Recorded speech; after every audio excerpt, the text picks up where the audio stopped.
May all beings be happy. May all beings be healthy. May all beings be free from harm. May all beings love life. May all beings awaken.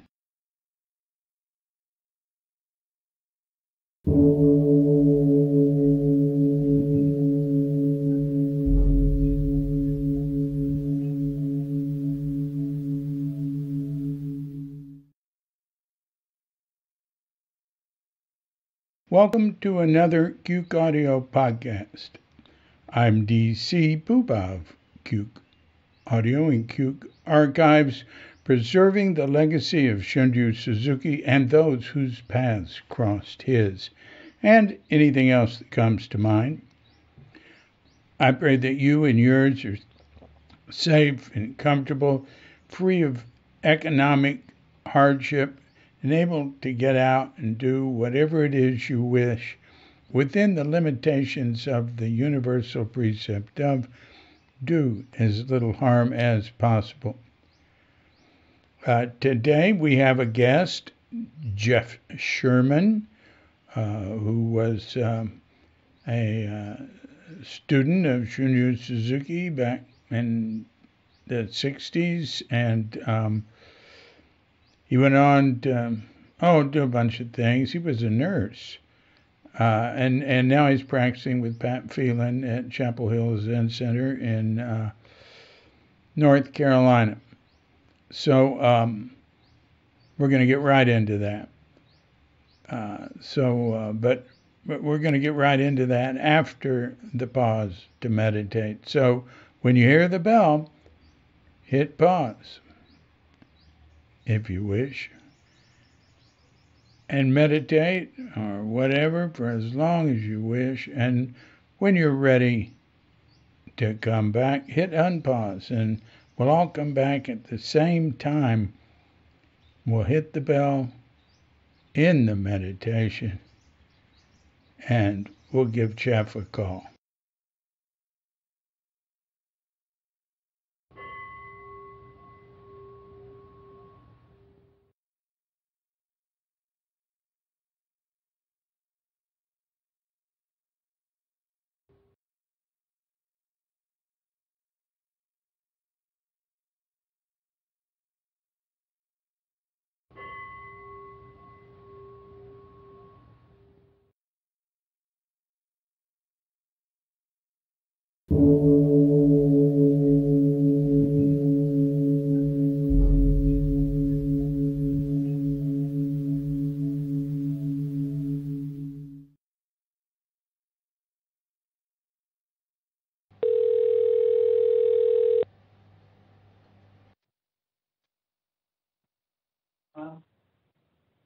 Yeah, that's something I never seen on my phone before. All those numbers, and it says Indonesia. It must be David Chadwick. Hi, Jeff. How you doing?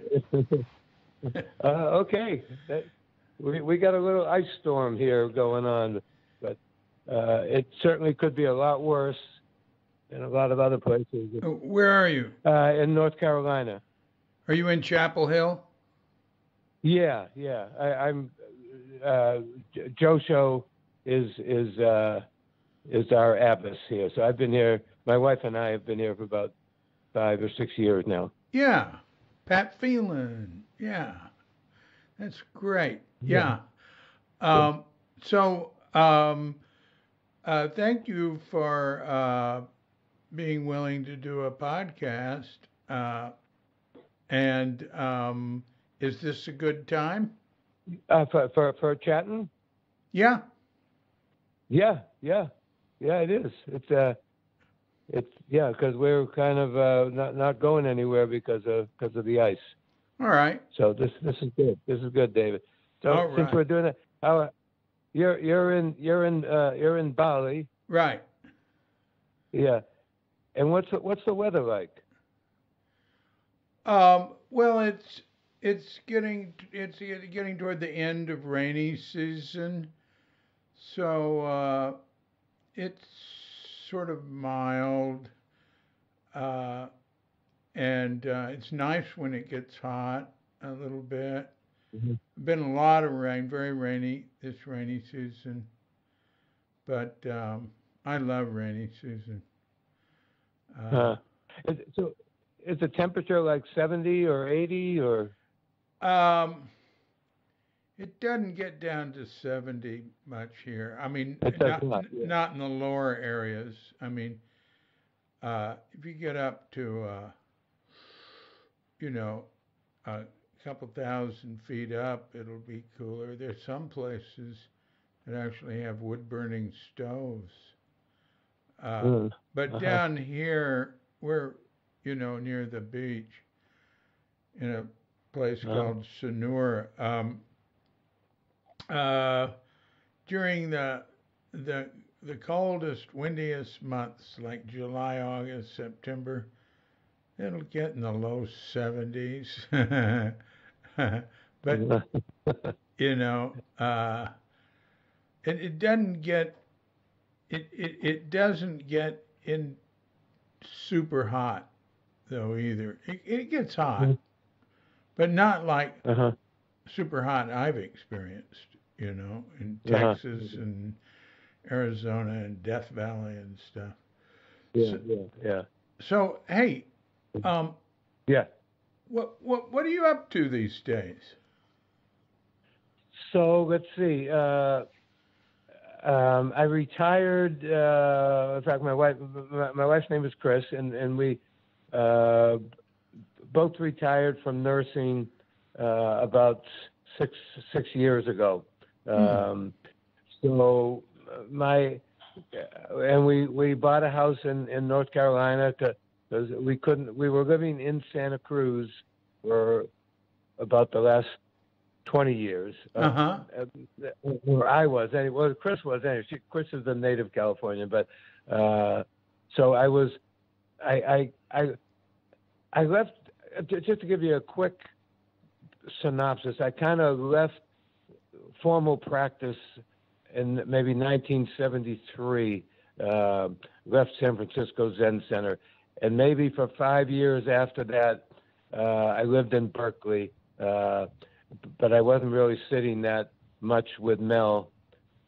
And then I pretty much left practice with any other Sangha for about 20 years or so. And then around 2000 or so, I got back to practice, and I went to Santa Cruz and practiced with Katharine Thanas and the Sangha there. Yeah. And then left there because we couldn't afford to really retire in Santa Cruz. Yeah. And we knew a little bit about North Carolina, and we visited, and it was an easy fit because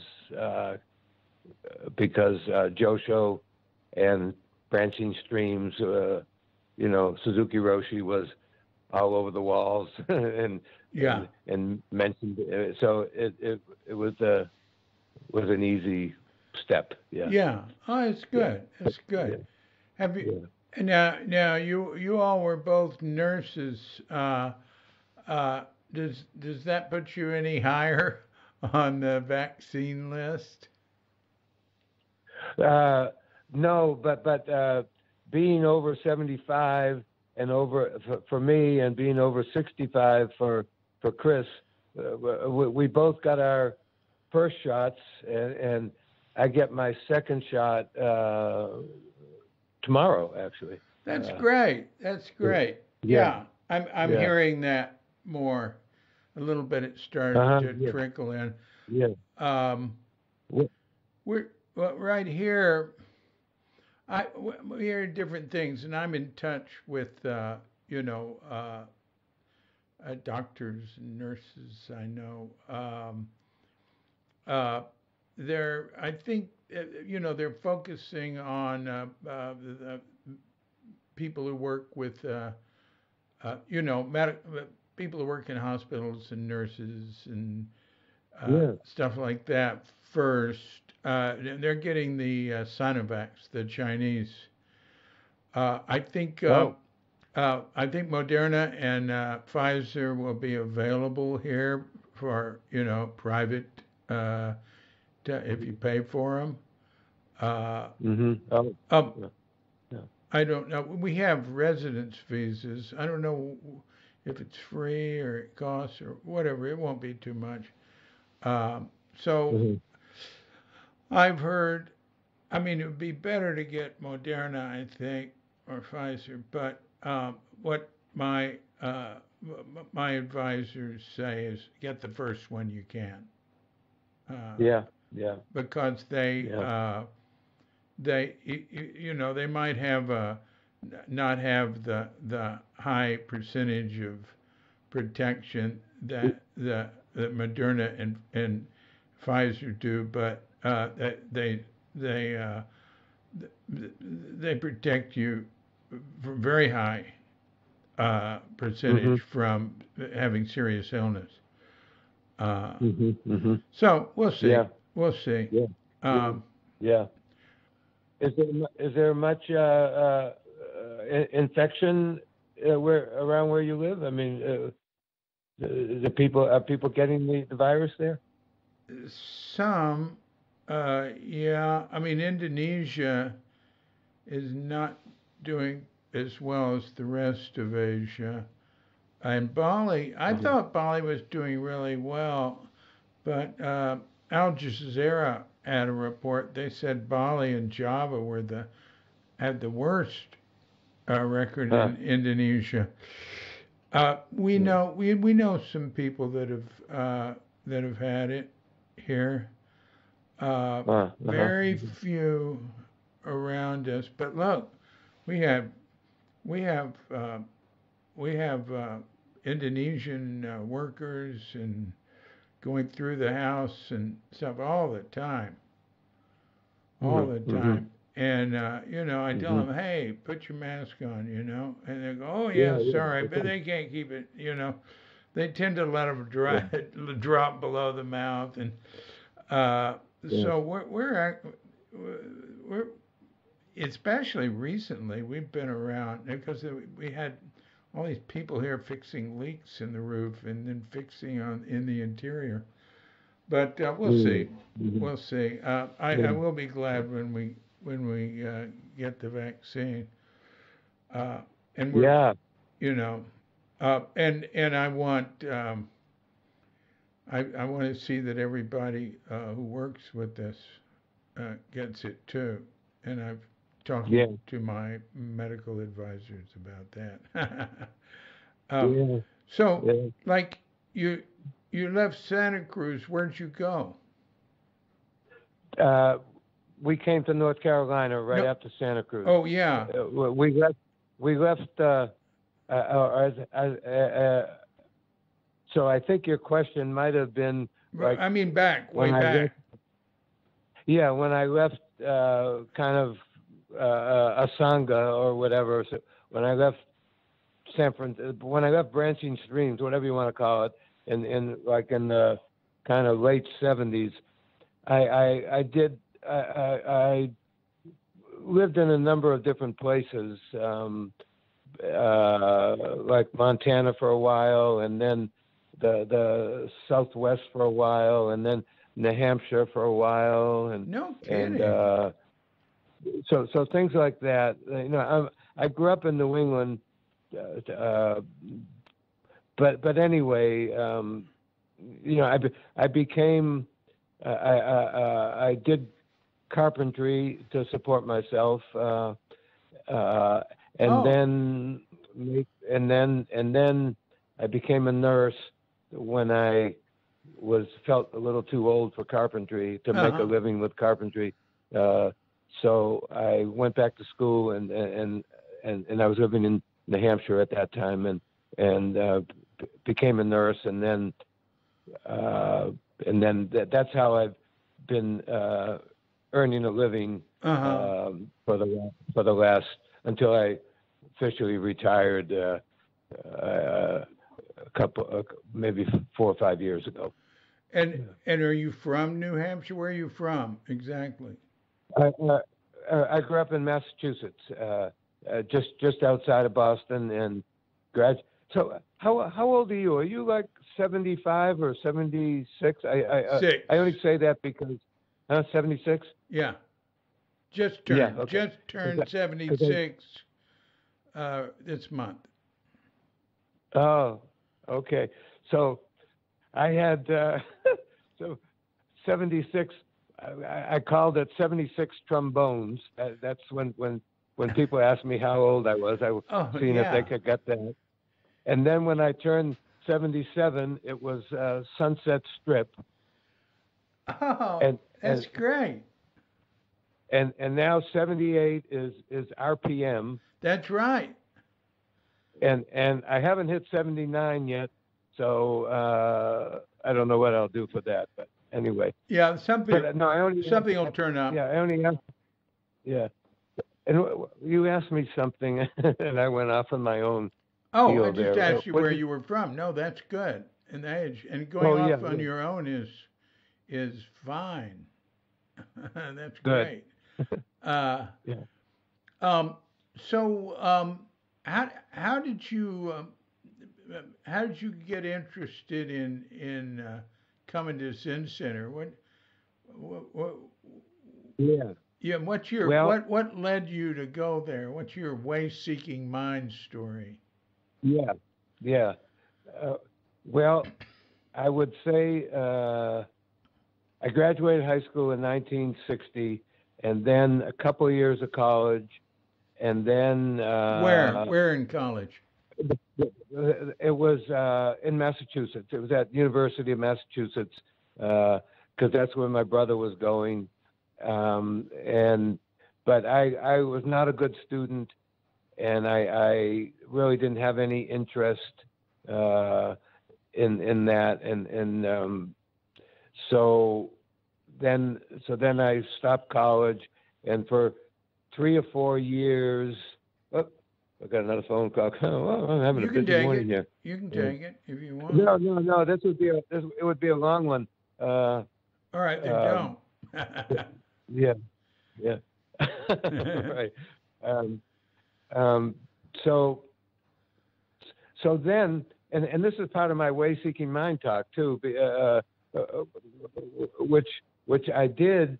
I did the first one about. I did.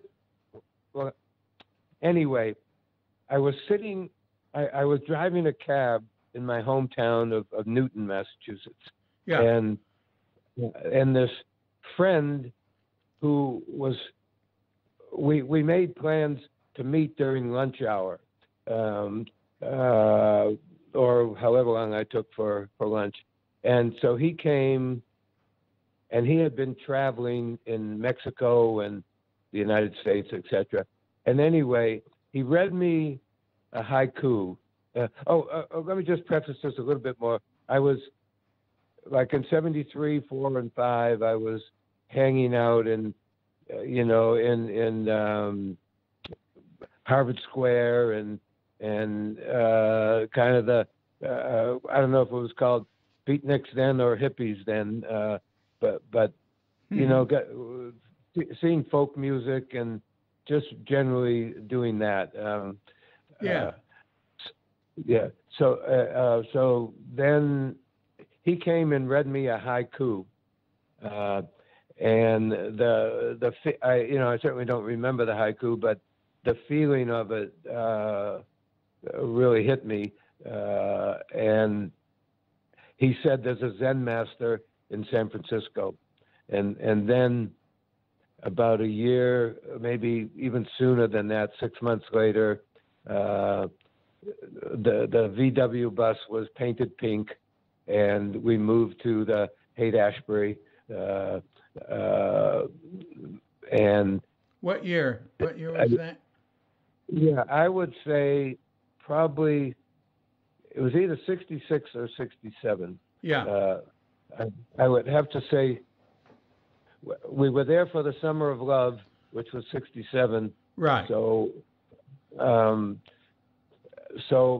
then I started. So then I don't remember the exact first time, but I started to go into Sokoji, and started practicing there, and so that's I guess, the way-seeking mind was, you could say, something felt missing, and Yeah. And that's what got me started. I don't know where I really heard about Zen practice or Zen Buddhism, but I heard about it, and it sounded good, and I was ready to move and look for something else. Yeah. So I'm gonna pause there and have you ask me more questions. All right, to sure. get I me, will ask you a question. I could go on and on, but Yeah, go on and I and will, on. but Go on and on. keep me. Uh, So yeah. Well, just what go ahead. happened next? I want to know. So you're there. You're sitting. Who do you remember? Who do you remember from being? Of the well, and again, I haven't. Oh, I want to just interject here. I tried doing the videotaping of the way-seeking mind, or my memories of early Zen Center. I tried about a week ago, and I just couldn't warm up to it. I did it about 2.5 weeks ago on Zoom with our Sangha, because Josho had asked me if I could do another way-seeking mind talk. And that went really well, and I felt very relaxed, and I was really enjoying it. Yeah. And then when I went to the temple about 5 or 6 days ago to try to do it, I just couldn't warm up to it. And so I'm going to do it again tomorrow. I'm going to give it another try. So anyway, so I will tell you, I will let you know when it's done, and give you some contact, because and then you can look at that. But since I got you, this is good practice for me to use it as practice. What I'm going to say to you. There's no rules here. I don't care what happens. I just like talking to you. It's good to hear your voice. Yeah, and I like, and I don't know that I would recognize your voice, if you had called up, and probably you're not mine. I mean, it's been 50 years or so since maybe we heard each other. Yeah, it's true. Yeah. Yeah. So, I remember,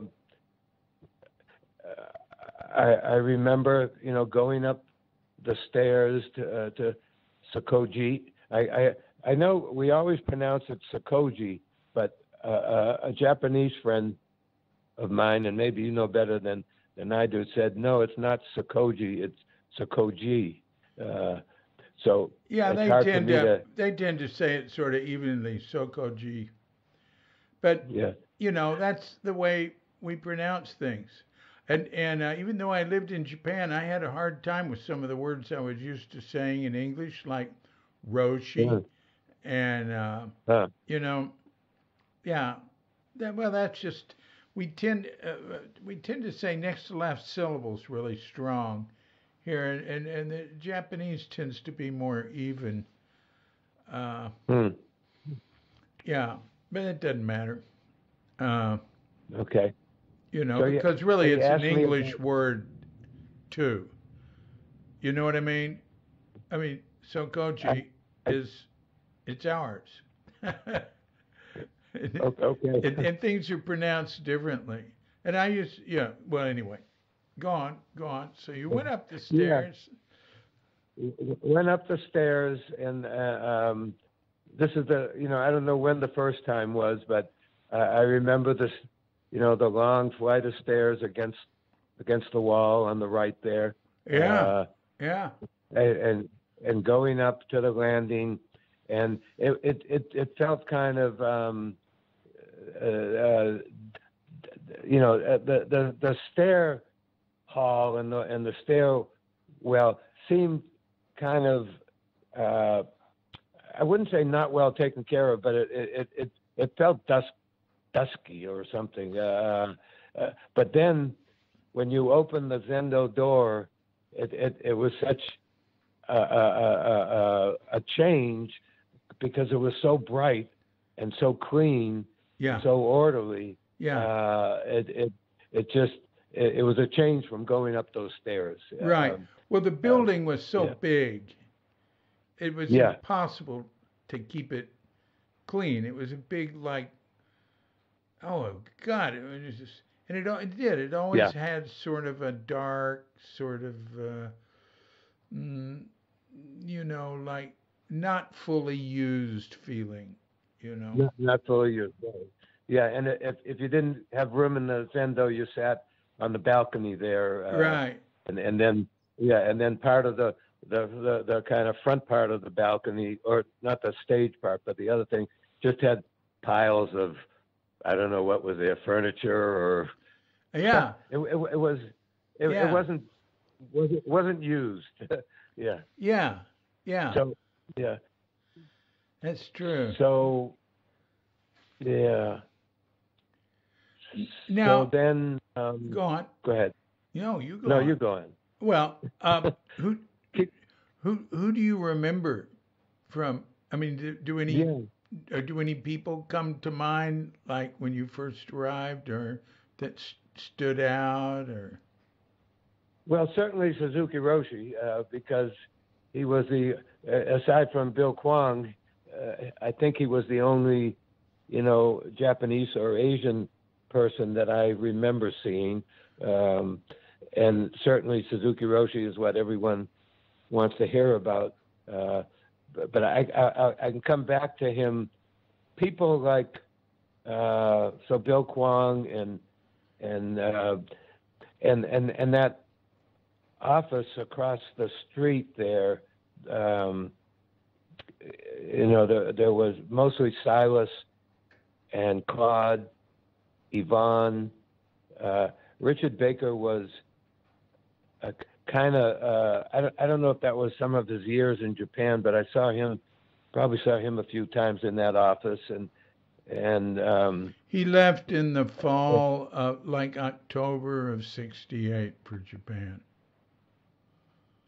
Oh, okay. So then he was there in and out of that office. But that little room, that it was actually a step down, because it was right on the corner of a hill going up, just off the bush. I can't remember that street. That Laguna was the upper side, and then there was another street that, I don't know, was it Buchanan? But I don't know. But talk about the block that Sakoji's on. It's on Bush Street, right? Yeah.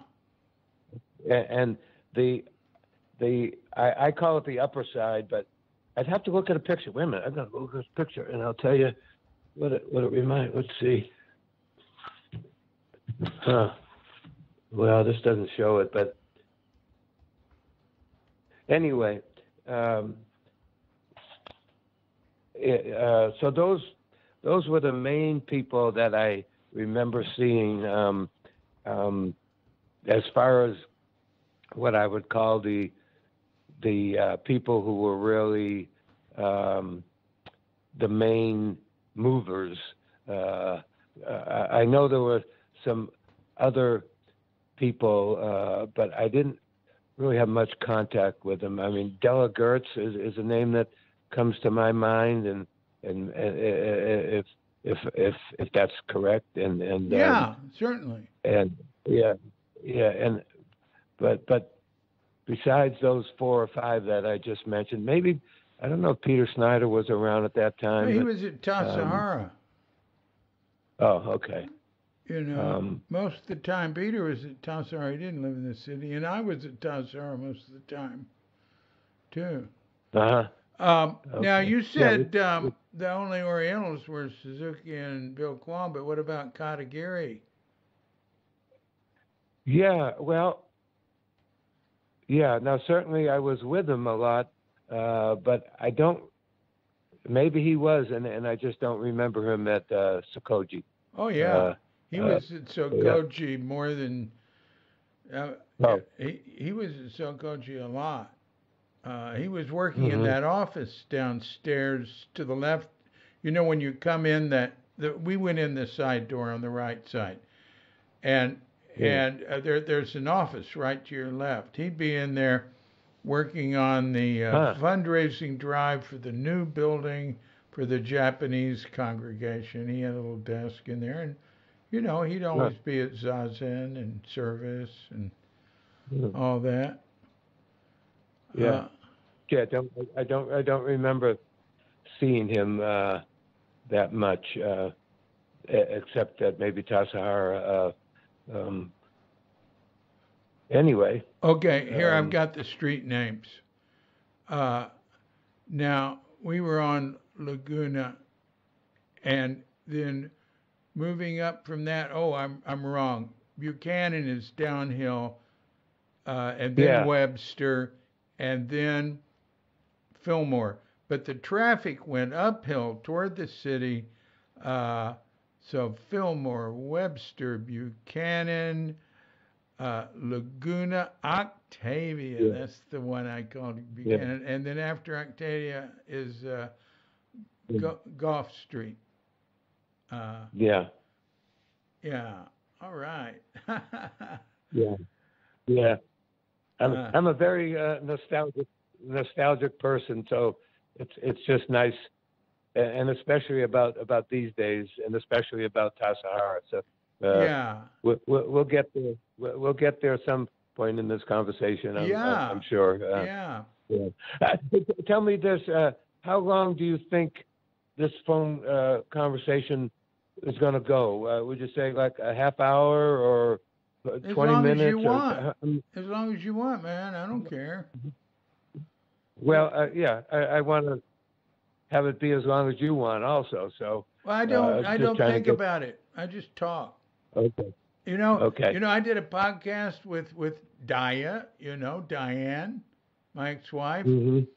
I think we talked for Mhm. 3.5 hours. But that was Hmm. more than one phone call. Uh, Uh-huh. do you remember Tim Ford? I do, but not so well. No, Yeah. Well, was he and he? I Was talked he? recently for 2 hours. Uh-huh. I've talked for 2 hours to a lot of people. Everybody's at least an hour. Uh, Uh-huh. and uh, I remember you took a vow of silence one time, and I think it only lasted for a day or something like no, that. it lasted 6 months. It did. Yep. Well, that I don't remember. Was it when you were at City Center, wasn't it? Yeah, 1972. Yeah. It was Richard Baker put me on it, and and yeah, it was 6 months. But he gave me permission to. I asked him, can I like to write songs? Can I write songs and sing songs, but not use it to communicate? He Yeah. said yes. Oh Yeah. wow, man! And that was I wrote 50. I wrote at least 50 songs in that six Oh, months. Oh, because that you was. were And I was weren't you work work leader. leader? Yeah. Yes. I wonder how you manage that. Well, I had a etch a sketch, and I grunted a lot, Yeah. which I wish I hadn't have, because all my life, anybody who was there says it was the noisiest vow of silence I ever heard. Yeah. Uh, I guess okay. Maybe that's where I was coming from, but I didn't want to say it. but I didn't say words. I didn't communicate with words. And I Yeah. didn't talk Yeah. a Yeah. lot. When I started talking again, my voice was very small. And it's just sort of, Uh, I started by having tea with Oksan and uh, talked to uh-huh. her first. That was fun. And Yeah. yeah, That's a good way to start. It seems like. Yeah. yeah, yeah. Um, so while you were sitting at Zen Center, where were you living? I mean, sitting at Sokoji. Sitting at Sokoji. Okay. Where were you living? So, yeah, I was in the Haight-Ashbury area, just like almost on. It was a street. It was probably one street before Golden Gate Park, and I can't remember the name. And it was right on. Let's see. It had one of the bay windows. So if you looked out the bay window, the panhandle was right there. So you could say that the apartment building was on the corner of, I don't know if it was Fell or I forget the two streets on the panhandle, but it was on Oak and Fell. Oh yeah. So one, whether it was Fell or that I entered the apartment building on, and yeah, so that's where I lived. Well, I can tell you the names of the streets. Yeah. It's Stanyon is the one right next to the park, and the next one is Cole. Cole, C-O-L-E? Yeah, and that's where Zen Center's Bakery was. So it started in 77, maybe. Hey, David, did you know all this from memory? That you knew Stanyon and Cole? No, I'm looking at a map of the city. Okay. I opened it up when I thought, well, no, it's not Buchanan. Yeah, it was Octavia was going uphill. Yeah. But that's the block Sokochi-san starts at Sokochi's almost at the corner of Bush and Laguna, and then going uphill the next streets. Octavia. Yeah. Okay. And I was looking here. Now I remembered Oak Street. I said that Oak Street is going from the Panhandle toward Zen Center, toward Laguna, and Fell Street is going away from it, and they both end at Golden Gate Park. Bang. Yeah. So that's where I lived, and that's where it was nice to live so close to the park. It's really a beautiful park. Yeah. Oh, that is really nice. Yeah. Were you? Did you have any sort of job then? Well, I would say maybe we lived there for a year, and I think I found odd jobs like just going down and it was just like a day work, like going down to the longshoreman's office, and you just kind of wait and see if you can get a job that day. So that was one thing that I did, and then I can't remember really working that steady until I got a job in the postal service, and what a great job! I was a special delivery driver in Sausalito. Wow. And that was nice, but then it really only lasted 2 or 3 months, because then I went to Tassajara. Well, that sounds great. I worked for the post office when I first came to Zen Center.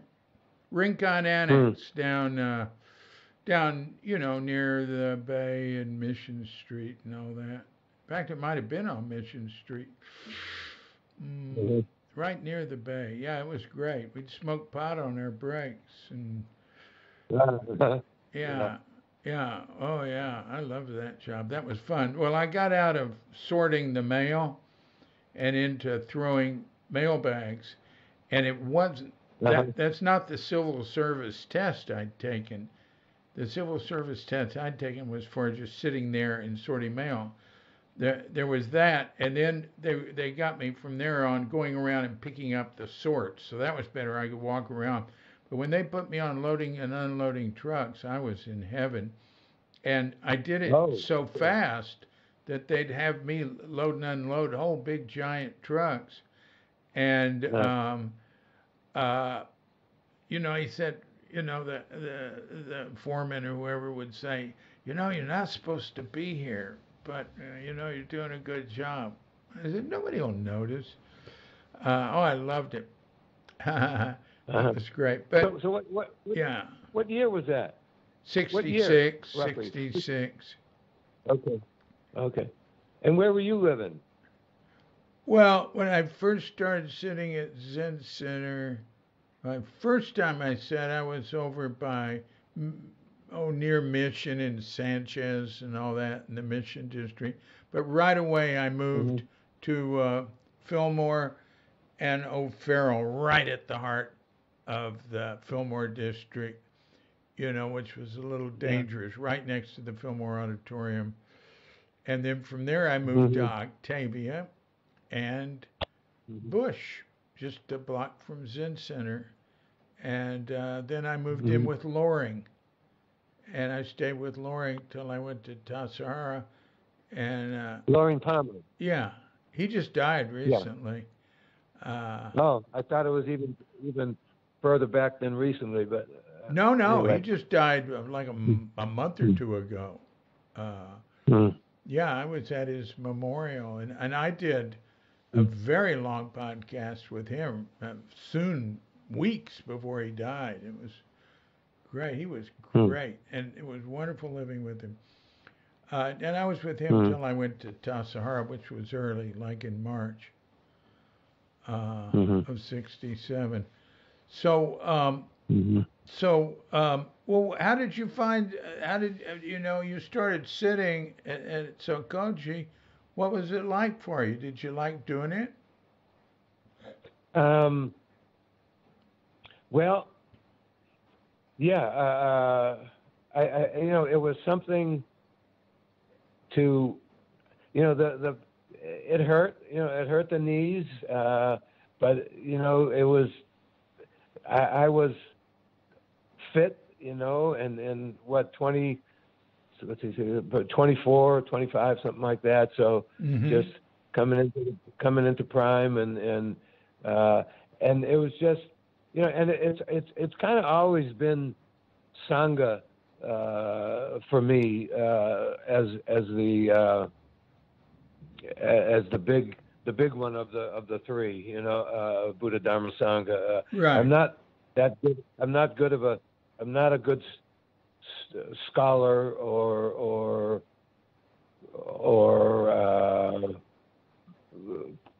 but it's kind of been like work and Sangha, Yeah. so it was something to focus on. You could just to bring you there. It was like you it and this is good for me right now. I'm still trying to find words, and I probably never say it the same more than once. Yeah. But Yeah. just being with other people and having the forms to move in, Mm-hmm. So I probably always looked forward to the bell signifying the end of Zazen, and then the service, and then it was just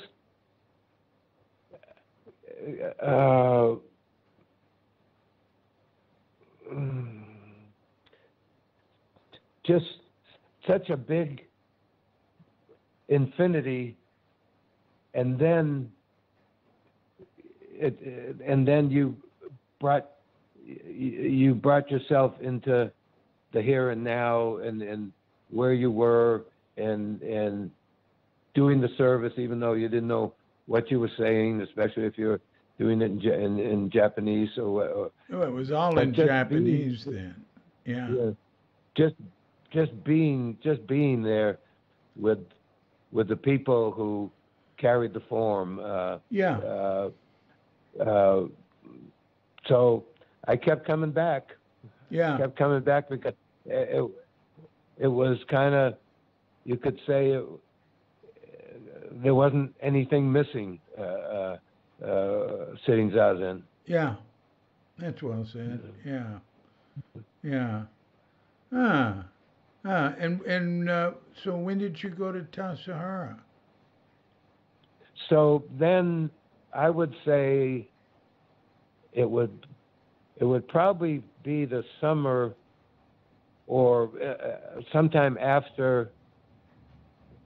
I would say it would be 68 because I wasn't there for the first training period, and I don't remember if there was a training. Was there a training period in a winter training period in 67? Was that the first training period? No. Summer. It was summer. The first one was July and August of 1967, and after that, we didn't have one in the fall. We were just getting our act together, and then there was a spring one in '68 with Philip Wilson as the Shuso, the head monk.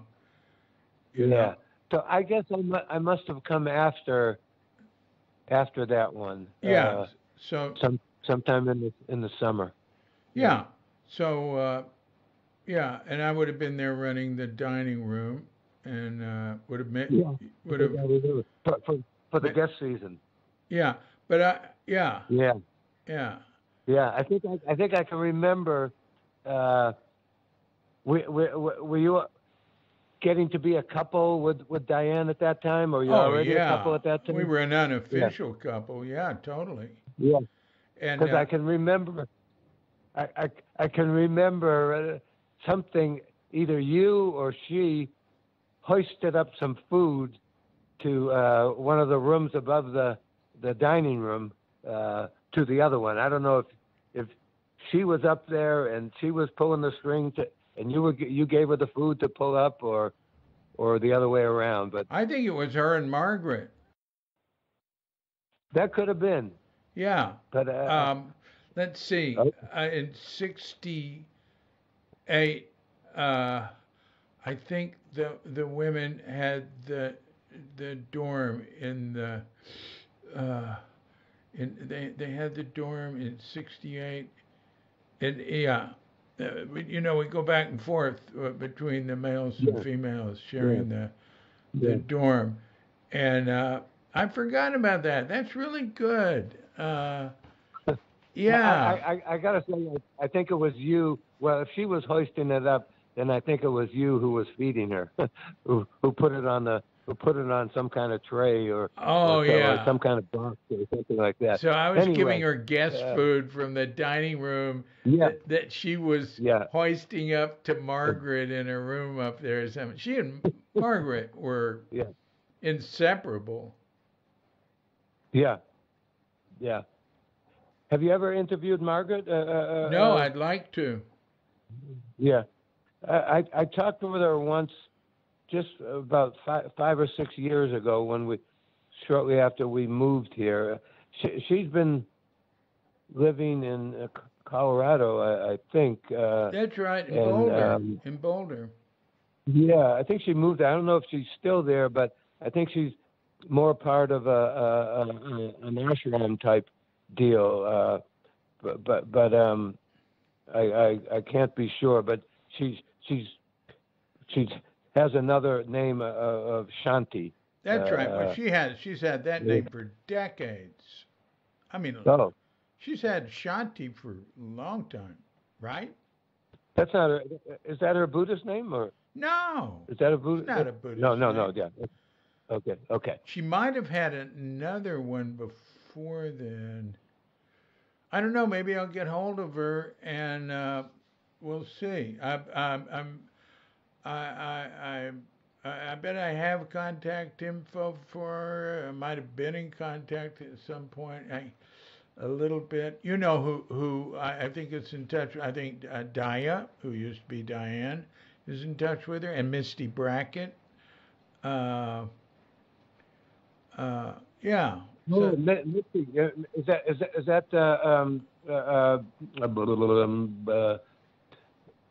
wait a minute, Blanche's daughter?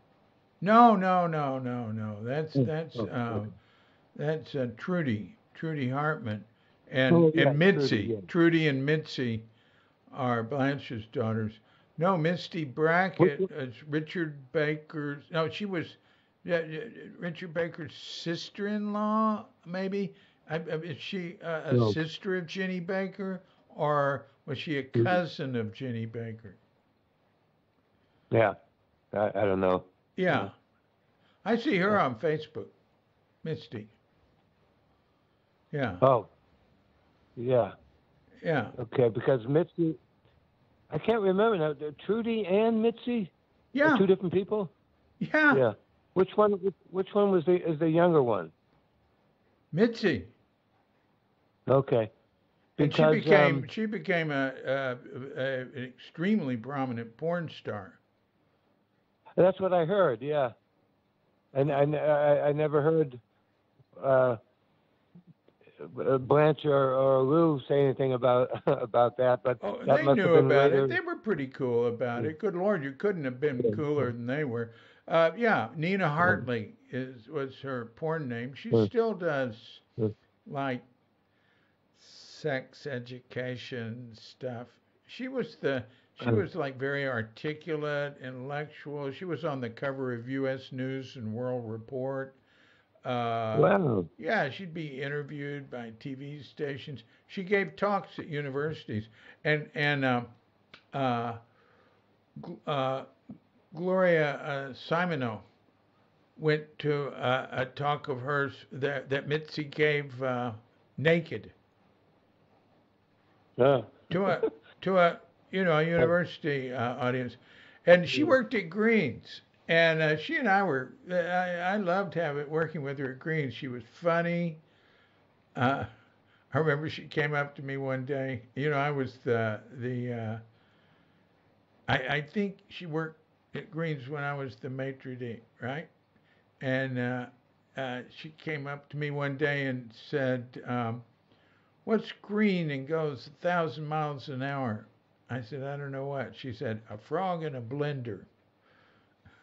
Oh. God. Um, Yuck. but yeah, she Yeah. had a little bit of what Elizabeth Sawyer calls garbage mind. Uh, Uh-huh. uh, Yeah. Because and when I was coupled with Margaret and we left um, or I left Zen Center, I think she kind of phased out her thing sooner than I did. But anyway, we lived in Blanche and Lou's house for a couple of 3 years, oh, really? and yeah, under the auspices or whatever that Margaret was gonna kind of be the adult because Tritsy. Mitzi. Wait a minute, Mitzi was still in high school. Oh yeah. Well, Mitzi So in high school was involved in with like a man in his 30s and his wife, yeah, and she was uh, she was. Now I don't really know exactly when that started.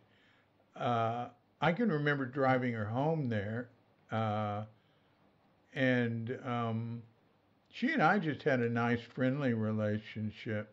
She was, uh, she was, she had horn-rimmed glasses and pigtails, and just was. yep. She was a fun teenager, I thought. But Hmm. later I learned, and she told me I've been in touch with her some, and she was involved with a man and a woman who I guess got her into the porn business, and they were like a had a like a you know, they were together for years and years. And when Mitzi left them, they got hold of me to try to mediate with her. They were heartbroken, and that wasn't that long ago. That was in the '90s. I guess that was long ago. Yeah. '90s. Yeah, that was like Right. maybe late '90s, mid to late '90s. So Yeah. maybe a little over 20 Yeah. years ago. 20, maybe it was 23, 24 years ago, right? Yeah. Yeah. um, That's like, when I first heard, when I first calculated something, and I said to myself, like Tassajara was, well, right now it's been over 50 years, so it's almost like 55 years. But when I first you remembered it, that was 50 years ago, and that sounded like a long time to me. Yeah. yeah, yeah, Yeah. yeah. I came to Zen Center 55 years ago in '66. Yeah, I think it's sort of Mhm. cool that we're able to say Yeah. that, you know? Yeah. Yeah. That's Yeah. great. Yeah. We're yeah. Um, Yeah. so what did Ask, you do when ask you me came more. to, Yeah. pardon? I say, ask me more. Yeah, what did you do when you came to Tassajara? Follow the schedule What? for the most part. That's it, Well, man. That's yeah, it. That's I, where it's I, at. I, I can say that's probably the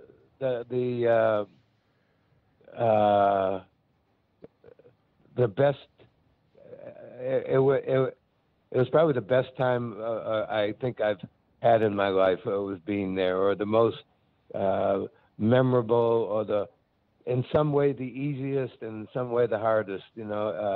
Um, uh, Yeah, yeah, that's right. so you just you had the backdrop of the late '60s, and everything that was going on politically, spiritually, and you were down there, at the end of this 13-mile dirt road or whatever, and 14. but somehow 14. Thank you. Yeah, You're our historian. Hey, so have you given transmission to anybody yet?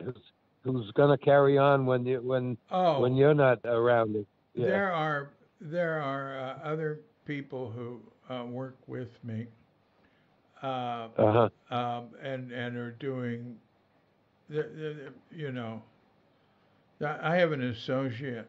I work with Peter Ford. He knows a great deal. I mean, Okay. tend to concentrate on he concentrates mainly on the Shunryu and the Suzuki Roshi archive, but he is constantly doing things for Cuke.com, the oral history, the podcasts, just Mhm. unbelievable. No, I mean I couldn't, and yeah, I've had tremendous amount of help, and Mhm. it doesn't matter. Good. It doesn't matter because see, Mhm. everything I do, I try to make digitally available and spread it around and make it for free, and you know, I think sometimes I'd like to print it all up because we could lose everything digital, but I mean it's all gonna disappear at some point, uh, Mhm. uh, and it might not be too long from now. Uh, I'm Mhm. uh, I'm definitely a climate skeptic in that I am skeptical that we're going to survive the Yeah. climate change. uh, Yeah. Yeah. Me but too. I might be. I mean, we'll Yeah. see. We'll see. I'm worried We'll see. we're going to create a climate that mammals can't even live in. but we'll Mm. see. Yeah. I mean, we don't know. It Yeah. won't necessarily, people are very, very adaptable, but most of us aren't. Uh, Yeah. Yeah. anyway. Well, there. Yeah. I don't.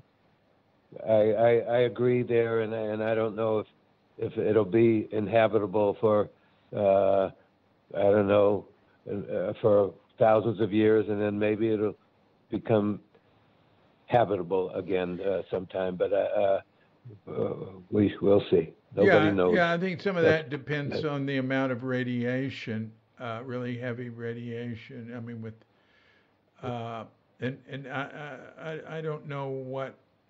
I mean, I'm sure there's studies on it. I mean, the world can absorb an awful lot of radiation, but man, we've got so much. Uh, the I think not so much the bombs as the power plants that can turn into bombs. I think the bombs are harder to detonate, but I don't know. I don't know. I used to be into all that yeah. stuff. I don't know what's happening with it now, but I know it's people think all that. When we were doing nuclear free stuff, everybody was, oh yeah, yeah, and then they think it was taken care of, and it's not. It's just as dangerous now as it was back then. But that's a trivial matter. Let's go back to Tassajara. Um, Yeah. Yeah. um, so you and Margaret got together at some point there. What, was that at Hmm. Tassajara or after Tassajara? Hmm. Well, it was. I think it started at Tassajara, and then it kind of kept going. We didn't always live together. Like I may have been at Tassajara, she may have been in San Francisco or somewhere else, and then Yeah. we'd get together again, and so it continued. Uh, and we'll get back to Tassajara in a minute, but just to finish up this thread with Margaret, Yeah. it continued probably till maybe 1980 or something like that. We started living together.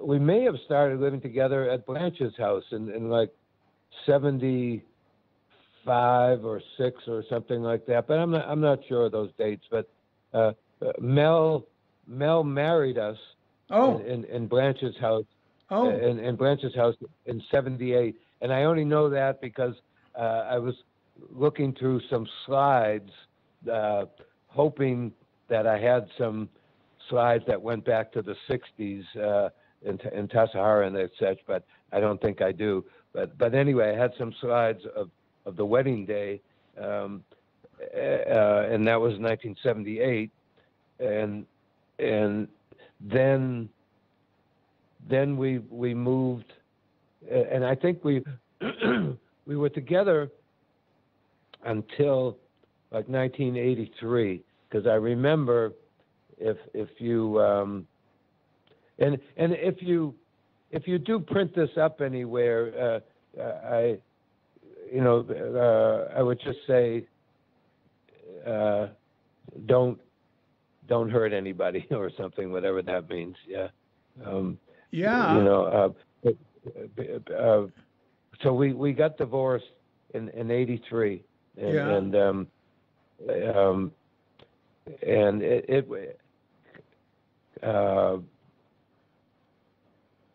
yeah. So I think we're still friends. Even though we don't maybe talk, but every 4 or 5 years, and it's probably time that I give her a phone call and see how she's doing. Yeah. So yeah. So again, coming and going. We lived in Montana for a while. Didn't you move to Pennsylvania? No, I never moved to Pennsylvania. And I would say after 78 or 79, or really, I didn't have any touch with any other Zen communities. Uh-huh. Yeah. Um, well, get me back here because I'm getting a little bit. Have we finished with Margaret or? Yeah. So you all Yeah, went to Montana, we and went to then Montana. Yeah. did you split up when you were in Montana? No, then we went to. Weren't you Then I there? went Weren't to. you there when Mount St. Helens happened or something? Yeah, yeah. I may still have it, but some ash that we just uh, whisked broomed up into a container. You know, it was just on the roads all over the place. Uh, Wow, um, yeah, yeah. I remember Um, that. Now, um, did did you ever have any involvement with Renee? Corrido. Huh? Which Renee? The Renee that Margaret followed to Spokane. Oh no. Uh, we after Montana, we moved down to uh, near Sacramento because I got involved with. I went to Rudolf Steiner Waldorf Education Teaching College. Oh, So I and that was in Fair Oaks, and Margaret, we came down together, and we got that's where we got divorced. I think in like '83, I think it was. mm-hmm. I never did teach. I never did take a class. I don't know if you know Waldorf education, but it's really a big involvement because when you take a class, you take a class like from first grade through eighth grade. You're the main teacher, and Oh, yeah. yeah. Yeah, that's interesting. Hmm. So that was that. But you know, I don't feel like we've talked about Tassajara enough. But if you want to move on, No, we can let's move go on. back to Tassajara. What's you remember any particular event there that sticks out in your Well, memory? I could tell you lots of stories.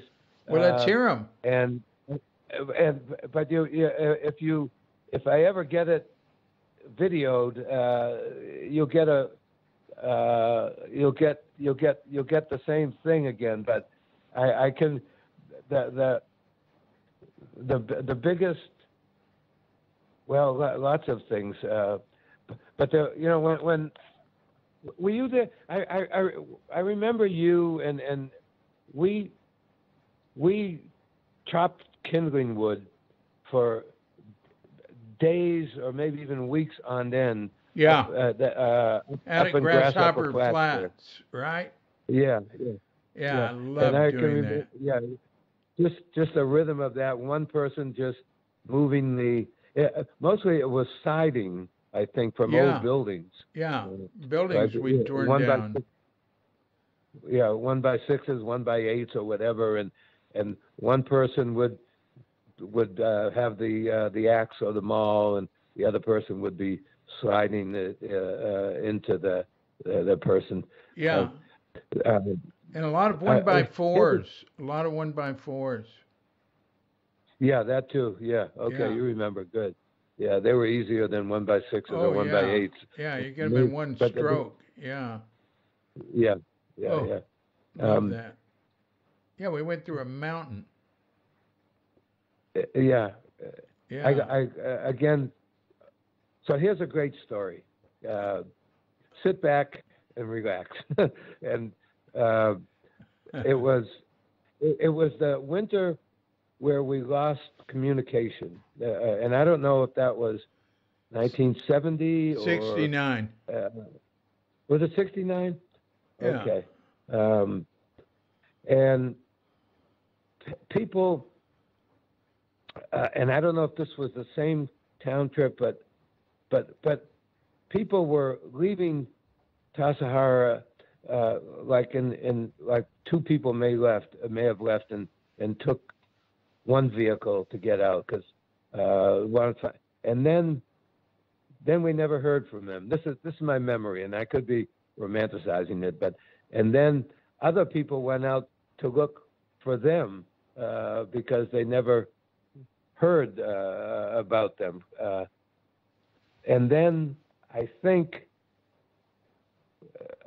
so I don't know how many people we got down to at Tassajara. Were you there at that time? Yeah. With okay, and it was winter. Yeah. And the creek was high. Yeah. And that's why people couldn't get in because or couldn't get out anymore because of the snow. So anyway, I went. I don't know if I was Tenzo then or what, but I went for a hike with Noah, the dog. Yeah. And we walked up Tassajara Road for a mile or two, and then there's a maybe not even that long, but that far. But then you can cut to the right, take a right when you're going up Tassajara Road, and you go. Then the trail goes down, and it kind of loops around back to Tassajara Creek. Yeah, you're talking about the horse pasture trail, and that's 2.5 miles up from Tassajara, I believe. Okay. Yeah, that's a great hike. Yeah. Yeah. So then coming down and so then coming down and we come to the creek. Yeah. And so I was pretty naive about country or what danger there was that you couldn't really get across the creek. That's right. Yeah, but there was a big tree down. Yeah. That I could get across the creek. Yeah. And so I kind of sat down on the tree or the log, but you can call it now, and just kind of saddled my way across. Pushed, Right. moved a little bit, pushed, moved a little bit.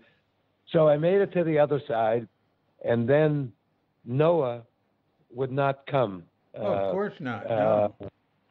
Yeah. Okay. Yeah. Of course not. Yeah. But because but the creek was killer, man. It was killer.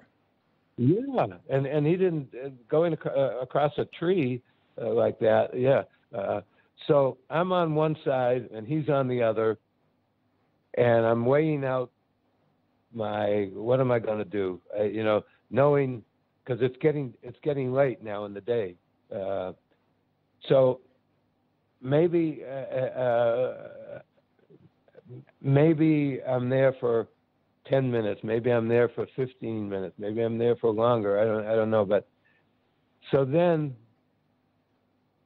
you could say out of nowhere, I hear the clack of the clappers, and I look down creek, and there comes Silas Hoadley. Maybe you heard this story. Silas Hoadley with a rope across his chest, over his shoulder, across his chest. Then behind him, a few steps later, or maybe 8 steps later, they're on the bank now. I don't think they're in the creek. They're on the bank, coming up from Arroyo Seco or whatever it was. And there's Mel with a big bag of mail. It was like a duffel bag. I didn't know it was mail at the time, but it was a full bag of something. Yeah. And then behind him, it's Bill Kwong hitting the clackers, keeping the rhythm of the walk. going. Wow. And he probably had a bag, another duffel bag on him too. And then there was a fourth person who, up until a month ago, I couldn't remember who it was, but I don't know if you watched. Anyway, it was Reb, but I don't know if you watched Mel's stepping down ceremony. Not the mountain seat, but the stepping down. Yeah, I missed I don't know that if you one. watched. I missed that one. Okay, but anyway, Reb was one of the people who spoke at that, and he spoke about the hike that he was on with Mel, and I got to believe that was the hike. I'll have to ask Reb sometime, but I never talked to him anyway. But so that was the fourth one, and the fourth person. Uh-huh. So I'm sitting there feeling like a schmo, and I don't even think we said any words. The rope, Silas, maybe the rope was held by somebody on one side of the bank. Silas went across, put Noah under his arm, and came back to our side, to the other side of the creek. This is the okay, so you can get the picture. And then he put the rope back in order across his shoulder. Put since we were safe at that point, put Noah down, and then the clackers started up again. Then we went a certain distance, I don't know how long. Then we had to cross the creek again. So the way you do it was you undo the rope, and the people on one side of the creek hold it, and Silas was held by the rope, and he went across the creek. Then he that was a tied place it up. that wasn't. It was a little wider for some reason. Because, I was crossing it true when that tree was down in that winter. So I can't remember that part. See, we went across there, huh? All right, go on. Yeah. Well, that's the big part of the story, it's just having that happen. There I am, kind of again, and then we just walked. I don't know if we had to cross it more times or not. Would you say that with that? I'm really thrilled, being the nostalgic person that I am, that that what tree I'm talking about. And I think this is not when this creek was killer high. You couldn't get to it when it was killer high. It was when it was, too strong for Noah to cross it, and you don't want to cross it for sure. But that tree was there. It was there for a few years. And then you've got two other crosses to go before wait a minute, 1, 2, 3. You've got 3 more crosses to go before you get to Tassajara. My gosh. So was the tree would have been above the Narrows or? Oh yeah, way above the Narrows. Halfway between the Narrows and Tassajara. Because those 3 crosses, you had to cross there, and then you had to cross over, and then cross back and cross over again. But see, I can remember going up, like behind the baths, and then skipping a couple of crosses and coming down, hiking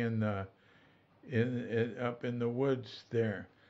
but I can't remember exactly how. I can't remember that part. I remember from the tree, like you. Now when Yeah. so you all crossed the creek using the rope. Did you tie it on both ends? And Well, I would say, again, the people on one side that are trying to get to the other side would hold the rope, and Silas would be holding on to the rope, walking across the creek. And then when he got across the creek, he would either just be holding it or tying it up somewhere, and yeah, everyone else would come across. yeah, And the last person to come across would be holding on to the rope, or well, you can probably get the picture. Or the people yeah. that have Just bringing already it moved, back yeah, over. bring Uh, it back, yeah. yeah. Hmm. Hmm. So that was a memory, yeah. And the boo was on me. Why? uh, just because.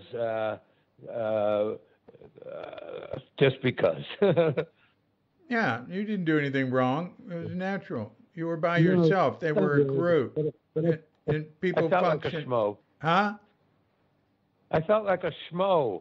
Well, there's no need for you to feel that way. That's ridiculous. It's once you had just crossed, and you were trying to figure out what to do, and then you had a whole group come up, and people function better as a Yeah. group. With something like that. Um, Yeah. uh, yeah, I think it was fine, and it was neat. Yeah. Yeah. Yeah. It's a So, great memory. hey, tell me another. Um, well, there was one time, and I don't know if it was the same winter, that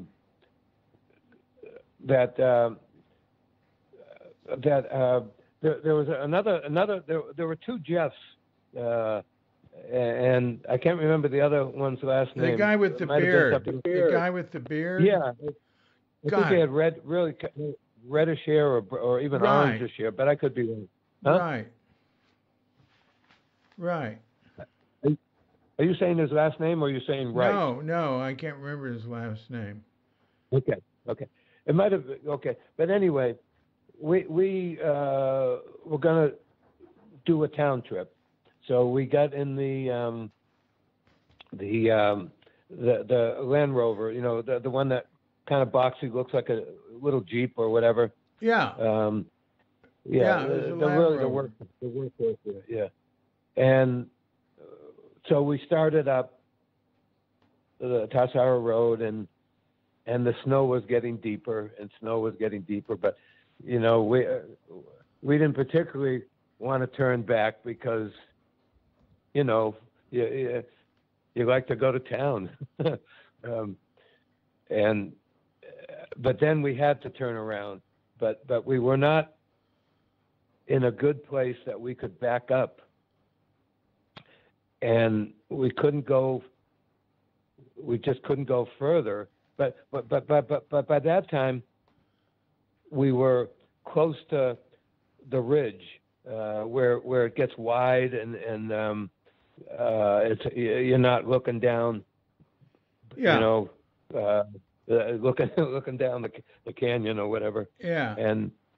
But we couldn't get turned around, and so we were gonna. We knew we had a winch. Yeah. I was going to say, you got a when winch on it. You can turn around. Yeah, but when we because there was a tree that it looked like the winch would make it that far, but when we went to the winch and looked at it, it didn't have a hook on it. Uh-oh. So, yeah, right. That's what we said. So we were just there wondering, and that's when we started saying, from one of the sutras, he has but to mention the name of Avalokiteshvara. He has but to mention the name of Avalokiteshvara. He has but to mention the name of Avalokiteshvara. And we said it. And then we came up with the idea we could loop the chain and just tighten it down on itself. Yeah, that's a good idea. Yeah, well, we didn't know it at the time, but we found out, and so make a long story short, we got that was the he has but to mention the name of Avalokiteshvara story, and we got turned around. We drove back down, and people were kind of I don't know how many people were there, but people were kind of surprised to see us coming down, and yeah, yeah, that was that story. Yeah. So you were trying to get out, and you couldn't get out, right? Right. Yeah. And so that's when I think that might have been the same year that the crossing of the creek. Oh, it was. It was happened. Yeah. And so people even to come to that practice period, people, a lot of the people had to come in from Arroyo Seco crossing the creek because the snow was so deep on top. They couldn't get through. I hiked out. See what I do. Once Dan Welsh drove me up as far as he could get it to go. He couldn't even get up to the flat area. The snow was so deep in the Land Rover. And then I got out and walked out. And it almost killed me, man. The snow was so deep. And I passed Loring. He was coming in with snowshoes. And we made a big mistake. He should have given me the snowshoes. He'd just come through the worst part. But I got snowshoes to come back in on, and because he brought stuff in, and then I went out and did stuff. I was sent out a few times that practice period just to get stuff and come back. Yeah. Yeah. We were so, what I've said before, and we were so strong and fit. And I even and say we were so slim that we had washboard abs. I think everybody was just so strong and so fit. And I especially remember Nils being so strong and slim and yeah. Well, I'm glad to hear stories from you. How many people do you remember getting down to at its? And was that all the same winter? Was that the Tatsugami? No, that's winter? 70. Oh, that's 70. Yeah, okay. 70. He was there 70 spring and fall and 71 spring. How many people did we get down to? Well, there was 50 people there in 69. And there was a lot of people. There was a lot of people there in the winter spring practice period. Yeah, and I was. Go ahead. And not only was there heavy snow, but then there were horrendous rains and the road washed out and so what we'd have down trips coming in to where the road was washed out, and we'd have a truck come up to that point, and like there were boards laid across it where you could walk the supplies from one side to the other, but you couldn't get a vehicle through. That's finally when when the snow was low enough. Yeah, it was something. And Tassajara got down. It got down to we ran through all the rice and started eating the wheat. You remember that? Eating wheat berries, and they should have ground them up. But they didn't because the septic tanks were just full of wheat berries. No. Yeah. Oh, yeah. The wheat berries. Okay. I thought you said we were down to weeds No, wheat but you said down berries. to wheat. Yeah, I remember that too. Yeah, and they should have been ground up. Yeah, and we had Because I just go ahead. the churches sent food over to us via helicopter. No, I guess I wasn't there at that time. Well, I Uh, don't remember that happening either. I read about it, but oh, I don't remember it. But I read about it in the Windbell or something. So we were there when that huh. happened. We just didn't notice it. And it's a big place, you know. We just forgot it, Yeah, you know. I can remember. There were two women. One was kind of older. She had red hair. Uh, she and then another woman whose name that I'm sure you know both their names, but I can't remember them. But when we didn't have access to town trips, um, I don't know. I guess it was spring, but they would go out and forage, and they'd bring back miners' letters and Oh yeah. curly dock. Frances Thompson was one of them. Oh yeah, yeah, Uh, yeah. is that a familiar name, Oh, Frances? of Have I got that course, right? of course. Yeah.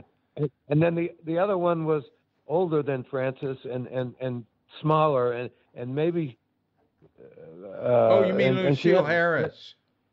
yes. Oh, how nice to hear her name. Yeah. Yeah. Ah. Yeah. Oh, that's great. Yeah, Lucille. Because there weren't many people older than Francis. Uh, Oh, was yeah. Oh, right. Because Lucille was one of them. Yeah. yeah, yeah. Oh, So, that's great. That's great. Yeah, they went out and got miners' lettuce. I forgot about that. That's great. yeah. Yeah. And Curly Doc was the other one, Oh, thank I believe. you. I forgot all Yeah. about it. Good. Yeah, I'm Good. taking notes, man. Yeah. I'm not taking notes, but I'm enjoying the memories. Yeah. Um, Hey, let well, me ask you a question before we hang up, and I don't ask you the question. If I give this talk, um, and and I want to say, if you want further information, you can always go to David Chadwick's website. yeah. Is that okay to say? Well, of course. And I'll tell you Okay. exactly what to say, and I will listen to your. Uh, I want to know when it is, and I'll be there. I'll Yeah. be in the audience. Um, you know. Well, it's gonna. It's no, David. It's gonna be a YouTube. It's not gonna be. Oh. It's not gonna Oh. be. Oh, I see. I'm not. Yeah. Go ahead. I So. see. I see. All right. I So. didn't understand. Um, Yeah. Okay. well, just tell them to go to cuke.com, cuke.com, and write Jeff Sherman, and then I'll make it in the site search box. You know, Okay. and it'll Okay. No, already have a little bit from you. yeah. And then I'll add a link. I'll make a little page for you. See, and it'll already Okay. come up if you write Jeff Sherman or even just Sherman. The little bit I have from you come up. You sent some pictures and Yeah. some nice stuff.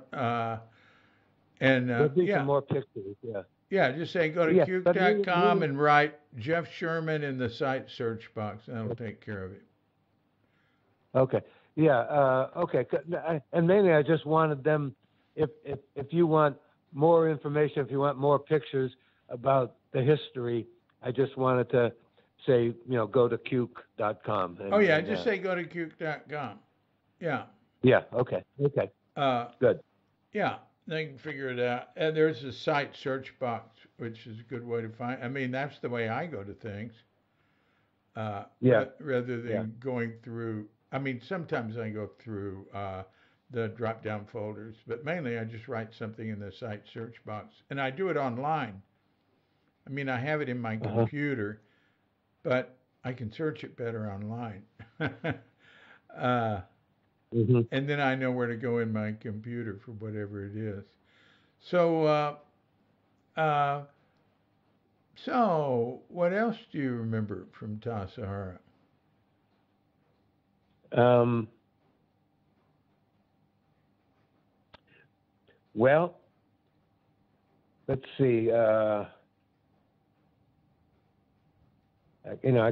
can remember, certainly remember the rains, and this is good.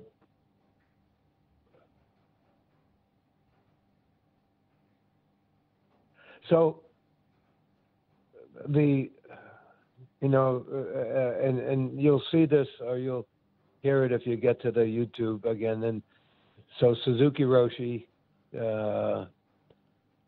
being there, coming down, us knowing that he was coming down, for either a certain amount of time or coming down for a training practice period, just how excited we all were. It was like, we just were so anticipating his arrival, and we worked. It was like somebody special was. I know we don't say anything special, but somebody you really look forward to his arrival, and you clean the place up, like your mother was coming, or your father was coming, or your lover was coming, or something like that. Yeah. You just really wanted that. Well, he was a Um, very special person to us. Good Lord, of yeah, course. yeah. Um, Um, one memory, which was really at the end of his life, when he died, the day he died. Were you there at Tassajara the day he died, yeah. or we were doing? Okay, so we were in Rohatsu the first day. It was probably the first.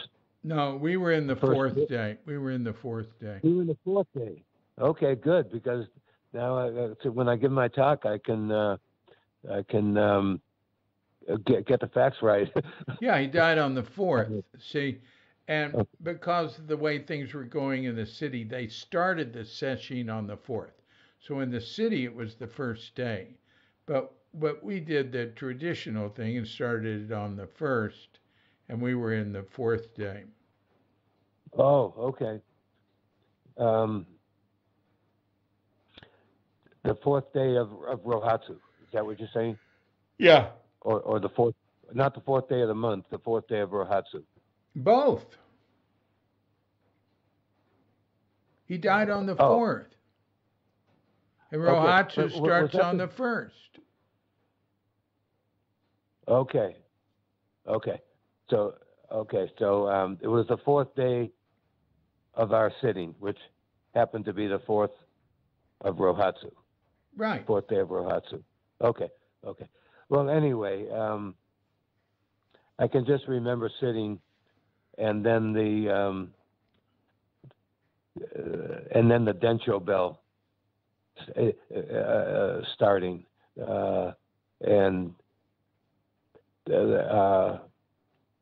and I when I think about it, there's one of the sutras or something that we chant about the exquisite peal of the bell, and that's my story.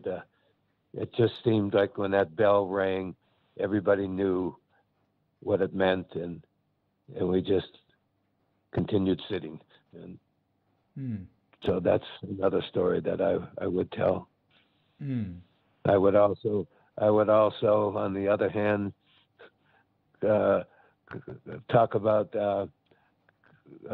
New Year's Eve with Tatsugami slurping noodles. Were you there for that too? Yeah. Okay. And then That would be New Year's Eve would be slurping noodles with Tatsugami in San Francisco. Okay, no, this was at Tassajara. So Well, he I'm wasn't not there sure. for New Year's Eve at Tassajara. Well, I'm going to have to question your source on that one, but maybe it wasn't, because I thought I remembered maybe it was someone else starting to slurp noodles. Boy, see, now I got to live longer than everybody else, because now all the stories that I'm telling may not be right. Well, that doesn't matter. That doesn't matter. No, I know it doesn't, but it's just look, cute to say, yeah. Well, New Year's Eve would be during the winter interim at Tassajara. Right. And the winter interim would go from the end of the December practice period, which would, there'd be the Rohatsu, which would be over, basically on the morning of the 8th. Then there'd be a Shosan ceremony, and, the practice period would end in a couple of days. So maybe it'd end on the 12th or 15th or something. And then, or maybe it would end, on the 10th. I can't remember. But then the winter interim would start, and the practice period, the practice period would start, in very early July, like maybe not July, very early January, but it wouldn't start. I mean, Tatsugami would come down. I guess it's possible he got there early. Sure, it was there for New Year's Eve. There wouldn't be a lot of people there, No. and because they'd be coming in for the start of the practice period, which would be like the 10th or something of January. I don't remember exactly. Yeah. In my memory, it's a sweet memory, and I'm still gonna tell the story, and I'm gonna call it New Year's Eve, and just so he's I would say maybe it wasn't Tatsugami, but I thought it was him, and he started slurping noodles, and then someone else started slurping noodles, and then 2 or 3 or 4 more started. So anyway, we were all slurping noodles, and then someone started laughing, and then I can just remember Niels Holmes just laughing so loud. So it was a, I use the word, it was a cacophony of laughter or sound, The slurp went into laughter, and anyway, that's my memory, and I'm sticking to it.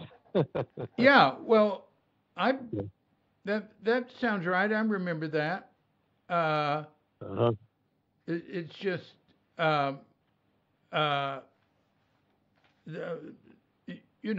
Tatsugami slurping noodles definitely did that. Then people would try to follow with him, and there was this time where everybody was laughing a lot. I'm not contesting that. Okay, well, okay. Yeah. No problem. Yeah. So what else? I remember the sound of Suzuki Roshi's rock that coming down.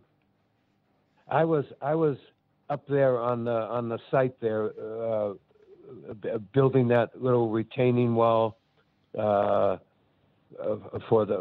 where the rock was going to be, where the rock sits now, but I up on the hogback. It came down. Up on the hogback. Yeah, it came. Okay, on the hogback. Yeah, it it came down, and I'm pretty sure. I thought it was Mel and Dan Welch, but Mel told me at some point a number of years ago when we were just reminiscing. He said no, it was he and Reb that were doing that rock. But anyway, it came from what do they call the side creek there that comes down the road? That's where the rock came from, right? Kind of. Well, somewhere it's called later. Later, it was started to be called Cabarga Creek. Yeah, after Josho's husband Tom there, but. Yeah, right. But that was later. It has another. When Dick was having started being when called. Started being called that Cabarga Creek. Yeah, I can't remember what it was called, but anyway, isn't that where the rock came from? I don't know. Okay, I'm pretty sure it came from maybe above the shop area. Oh, that's great. I didn't know. That's great to hear. I believe you because you were doing stonework then. See, I wasn't doing stonework. Yeah. So anyway, I wasn't involved in the process of getting the rock out of wherever it came from. I may be wrong. I think other people would know. Reb would certainly know, but I think it came from above the shop. But anyway, how about that? When they got it, and I don't know if El was alive at that time or not. Of course he was alive. Yeah, and he was there. Okay. Yeah. Okay. And somebody then it was probably him that built kind of a sled out of probably it was a 55-gallon drum, something to put that rock. I think it was a car hood. It was a car hood. Neil didn't build it because Tatsugami kicked him out just as soon as he arrived, not long after he arrived. Who'd you say built it, or? Well, you said a car hood. A car hood. I think Paul Disco did that. Oh, okay. Okay, well that's good to hear. Yeah, because now I can. I'm not sure. Get the story. But yeah. I can ask Paul. You're not sure about if it was Paul, or you're not sure if it was a car hood? Oh, I think it was a car hood, and I think Paul Disco. But I could ask him. Yeah. But anyway, yeah. Go ahead. Go on. So anyway, I can remember just the screech of that boulder. I don't know if I want to call it boulder. I'm looking for another name. Or rock. It's a big stone. Stone. That's a better name. Yeah. Coming down, the being towed, coming down the road there. It's still. I can still viscerally feel it and want to, like when you scratch your nail on a blackboard or something, or I could, it just makes you, it really gets inside you. So anyway, I remember that coming down the road there, and then it probably took a number of days, if not weeks, to get it up to the site. And by then I might have been through with the retaining wall. Yeah. I started doing rock work there before. I was Tenzo at that time, and I think Mel was probably the director. And anyway, they knew I did rock work because I picked up one of the retaining walls on the lower garden area there for Ed Brown. He started, and then I kept on going. And so that was my introduction to rock work. And the story I like to tell, which is could be true, but the story I say is, and this is right when I started. I said that the first day of doing rock work, I put in 2 rocks, and the second day I took out one of those rocks.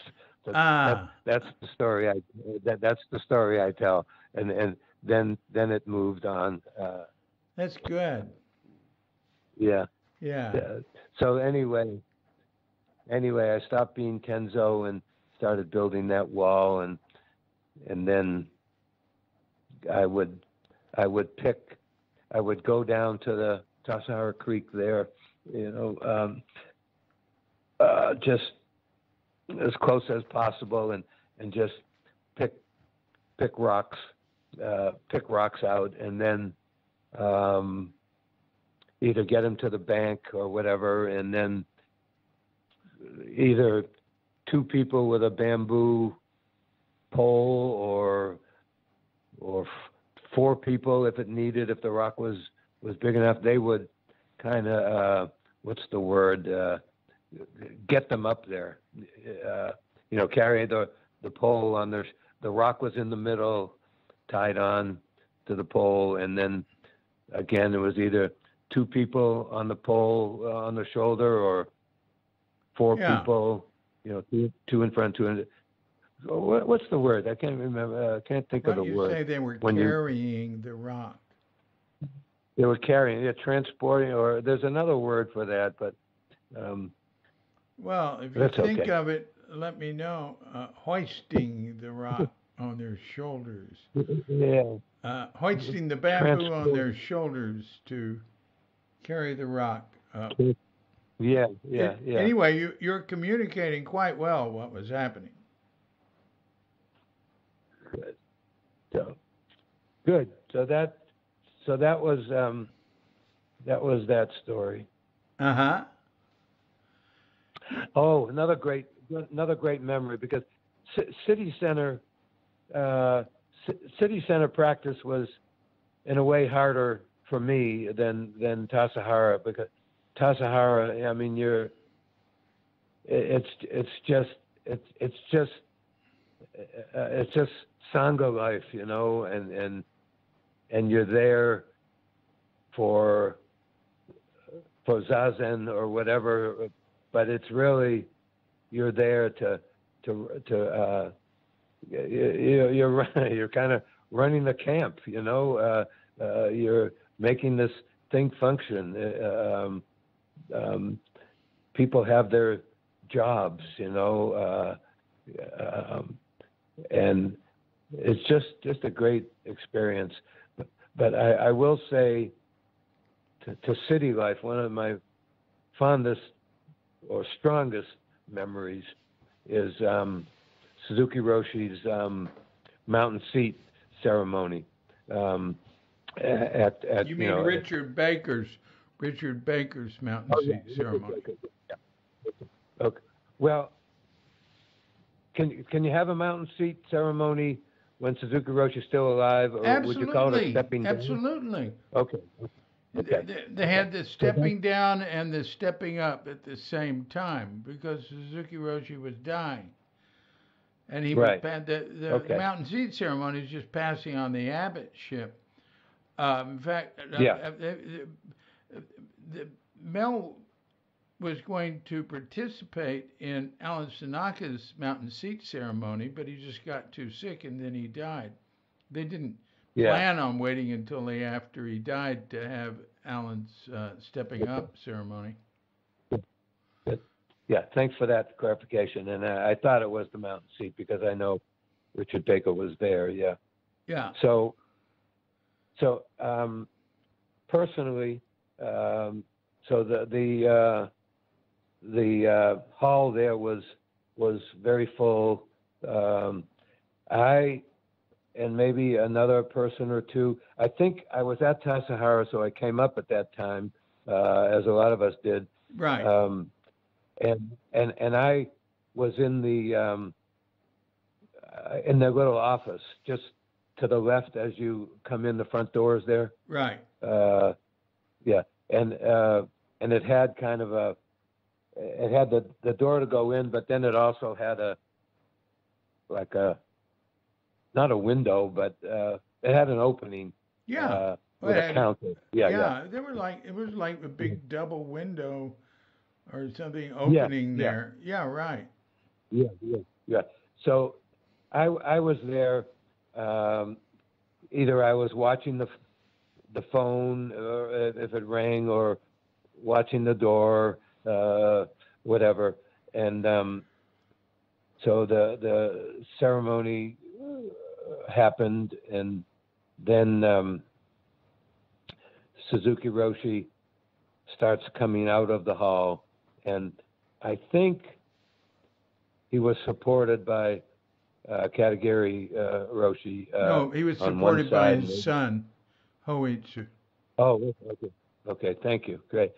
And he had that staff with some jangles on the top there. Right. I'm not sure what they call that, but it was coming down in a rhythm as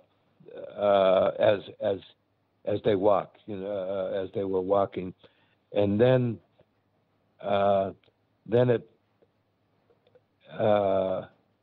it kind of slipped on the tile. It's not that it wasn't. He wasn't in any danger, but it just had a break in rhythm, and I remember that, and I remember the jangles, and then we all from the office there, we kind of went up and gasho, and Suzuki Roshi looked over. You could. It's hard to know what he was seeing, but he was seeing the gasho anyway, and he went up the gasho. Or probably not with two hands, but because he had the staff, but something like that. And that's when I don't think I was the only one, but I started bawling. I started just crying, and who should be there, but Yvonne ran. Always there. Always the mother. Always taking care of everybody. So I just kind of bawled on her shoulder, and she just gave me comfort. So that's a nice memory. Yeah. Yeah, it's a unique picture of that.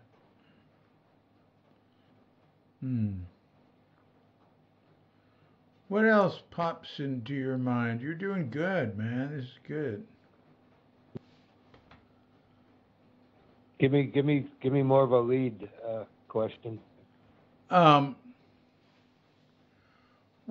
if you want. Yeah. Do you remember any personal interactions with Suzuki Roshi? I was never one of the main or people at the Sangha when I was there. I know he knew my name, and I would say at City Center I probably had more connection, or maybe I had more interaction with Okasan than I did with Suzuki Roshi. Yeah. But it was mainly just, I think, maybe when I was Tenzo, she might come and either tell me something about pickles or something about diet. But I remember Doka-san at Tassajara with Suzuki Roshi, and I was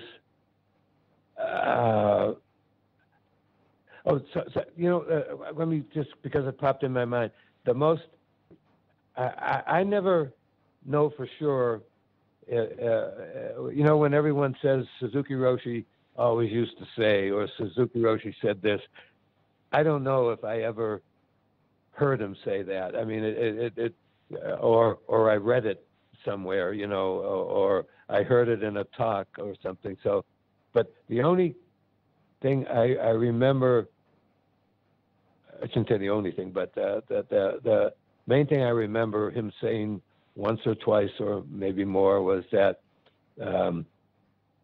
we're just here practicing together. It wasn't like teacher-student relationship or whatever you want to call it. It was just, we're here practicing together. And then, so that's a little aside. Yeah, So, well, that's an important aside. Yeah.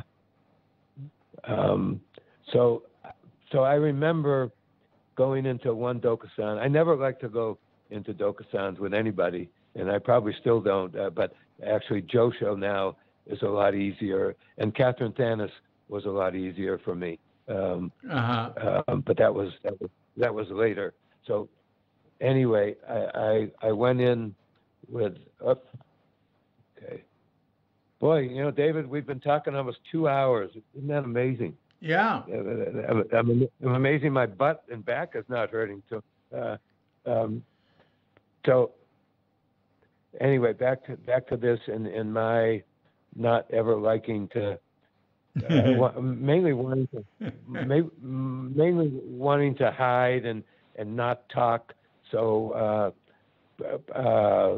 people wouldn't know that that my practice was so bad, or whatever I might say about it. But so anyway, I went in and we did the usual formalities of the bowing and then getting onto my place on the zafu and facing him in his cabin there, and I just looked at him, and I couldn't get any words out. He could tell I was straining. I was close to tears, and really all he said was, "Oh," So it was. It just. I carry that as,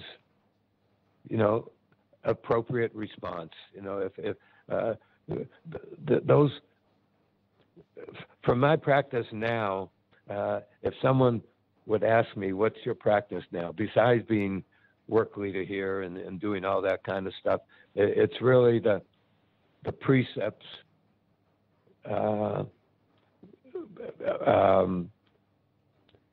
prepare you, or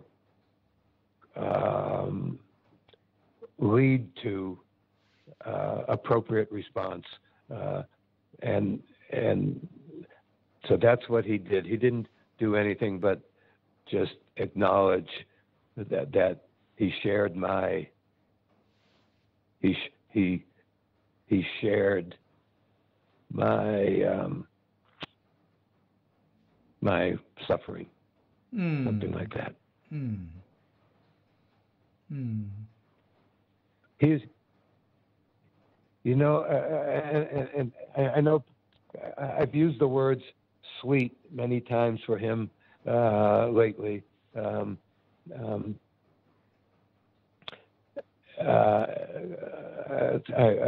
he's just so kind, and you could, and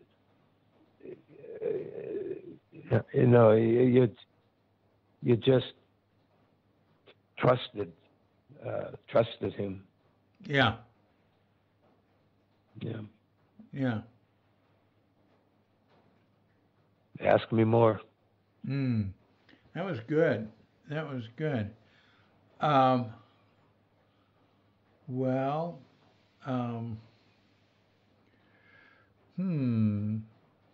do you when you were in the kitchen, it was the small kitchen. That's where it started. Yeah. Yeah. What a place. Yeah. So how was that? Yeah. That was a small kitchen, man. I mean, that That was a that small thing was kitchen. like, I bet it was maybe a third this, or maybe not even a third the size of the present kitchen. Yeah, I would say so too. I mean, you couldn't, with that table in the middle of the kitchen, you could, if someone was working at that table, I don't know if you could get by them without touching them, or Oh brushing yeah, against them yeah, uh, to get there, because that table, yeah, it was the size of a bedroom or something like that, and uh, and certainly during guest season, uh, cooking, the schedule was different. Ed would do his thing later than when we would than I would do for preparing for the sangha. Yeah, it was small. yeah. It was a great thing. Many many sketches were done of that kitchen. By whom? Oh, I don't know by whom. I'm sure by. I mean, I've seen them many times, and probably in either some of his cookbooks Oh, I or see. Well, then Francis some Thompson windows. did a lot of the early Yeah, but she's still. sketches for him. Yeah, yeah. Is she still alive? Is she still alive? You know? Francis, no. Yeah, yeah. She she she she was such a she seemed like such a strong person, physically and mentally. Uh, anyway, Uh huh. Uh huh. the small kitchen, Yeah. Yeah. Yeah. and the Blue Jays out on the back there on the back coffee counter. Yeah. Yeah, Yeah. Indeed. yeah. Yeah. Um, yeah. And did you make a lot of? And then, yeah, Go on. and then the new kitchen started being built. It was such a good time, such a big project going on with all this scaffolding when you needed it to get up there to continue the rock work, and again it like that was and I didn't I think it might have been in when I was soaking in a bathtub here just yesterday or the day before or whatever, thinking about that and that area. So that was kind of downtown Tassajara, and then you had the suburbs, the suburbs with the cabins Yeah. on either side. Yeah. That's right. That's right. Yeah. Hey, Yeah. Grasshopper Flats was like going out to the country. Yeah. Right. Yeah. Bring your yeah. So that's just good memories and good stuff. Just the work scene, the rhythm and the rhythms of the day, and you had that schedule, and Yeah. it was good. Yeah. Yeah. That's true. Yeah. It's And guest season, and I don't know when it was, and maybe you were there too, but this will go back. I'm just throwing this out for your information, and this will probably help me tomorrow. I'm gonna give it another try to yeah. to do that YouTubing. But the summertime, the guest season, again back in the '60s or early '70s, I think it was probably late '60s. It was just you felt the outside world, again with the the social unrest, the racial unrest, and then the spiritual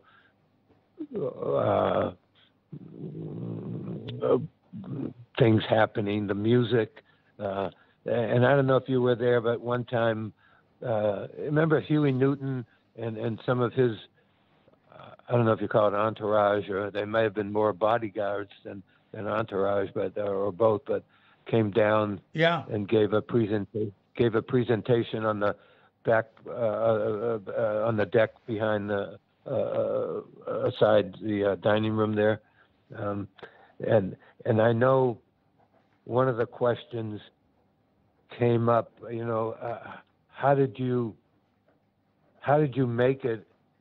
How did you not go crazy, or being in isolation or whatever? Forget, there's another word for that, but can't remember it now. Being by yourself. Solitary. Solitary, yeah. And I know his answer was something to the effect, I just kept my body strong. I just had my routine of workout routine and that kind of thing. And so just stuff like that. You were down here at Tassajara, but you just felt the world out there. Huh. That's good. I'd forgotten about that. Yeah, he gave a presentation. Yeah, I was there then. Yeah. That was in 70. I mean, that was when Richard Baker was abbot. So that was maybe 70. Wow. That was like 74. I don't think that late, because my years with San Francisco Zen Center, whether it was Tassajara or City Center, I'm pretty sure stopped in 73, but I'm not positive. Okay. You know what? You know what? I think I went down. All right, in 73, I was what Richard called MJ, main Jisha. And so maybe he went to Tassajara for when Huey was there, and I went with him, if it was 73. The other possibility is that Huey was there more than once. Yeah. But I was living at Green Gulch in 73. Yeah. And Dick had a Jisha at Tassajara, but sometimes I'd go with him to places. But I was pretty busy at Green Gulch building a cabin, and God, sort of weird, man. I was work leader, building a place, and Jisha. There must have been. Maybe I was just work leader for a while. Anyway, just thinking of all the stuff that happened that year, 73. And my son was born there, and my older son, Kelly. Wow. Wait a minute. You said your older son, Kelly? Yeah. No, I thought Kelly was with Diane, yeah? Yeah, right. And I thought that was at Tassajara, because I thought I got a picture of you holding an infant on your lap at Tassajara. We were at Tassajara 74, 75. Yeah, but I wasn't there then. Well, then we were visiting. Okay. He was born in 73 in the fall. Okay. Where's he now? Spokane. Okay. Yeah. I want to see your picture. I'll be able to tell you. Wait a minute. I'll get it. Oh, I don't know if I can get it. But no, Let's see. don't show it to me now. We're on audio. Okay. We're not looking at things. Yeah. I want to see as many pictures as you'll show me. Have you got them digitized online or anything? No, I don't think so. But I'll show a number of them. I don't have that many. I mean, maybe I've got 30, something like that. Some you've seen. I think I sent some to you. Yeah, you can see on your page. Oh, in fact, you sent me some with Kelly. I think. Yeah, there was one. I think, or Yeah, one. I don't know. You sent me about 3 or 4. Yeah, I'd be happy to see them all. Yeah. Well, you'll see some when you see the talk here, and you can. I don't know if you. I'm not the best in technology, so I don't know if you can get them right off the screen or whatever. If you see a YouTube, can you get a picture? Well, sure you can, but that's not the best way. I mean, you sent me pictures. You just send them again. Okay. Send more. Okay. Yeah, I look forward to watching your YouTube. Yeah, I don't like to do. Oh man, I wouldn't want to do video. Oh horrors. Audio is hard enough, and it leaves so much to the imagination.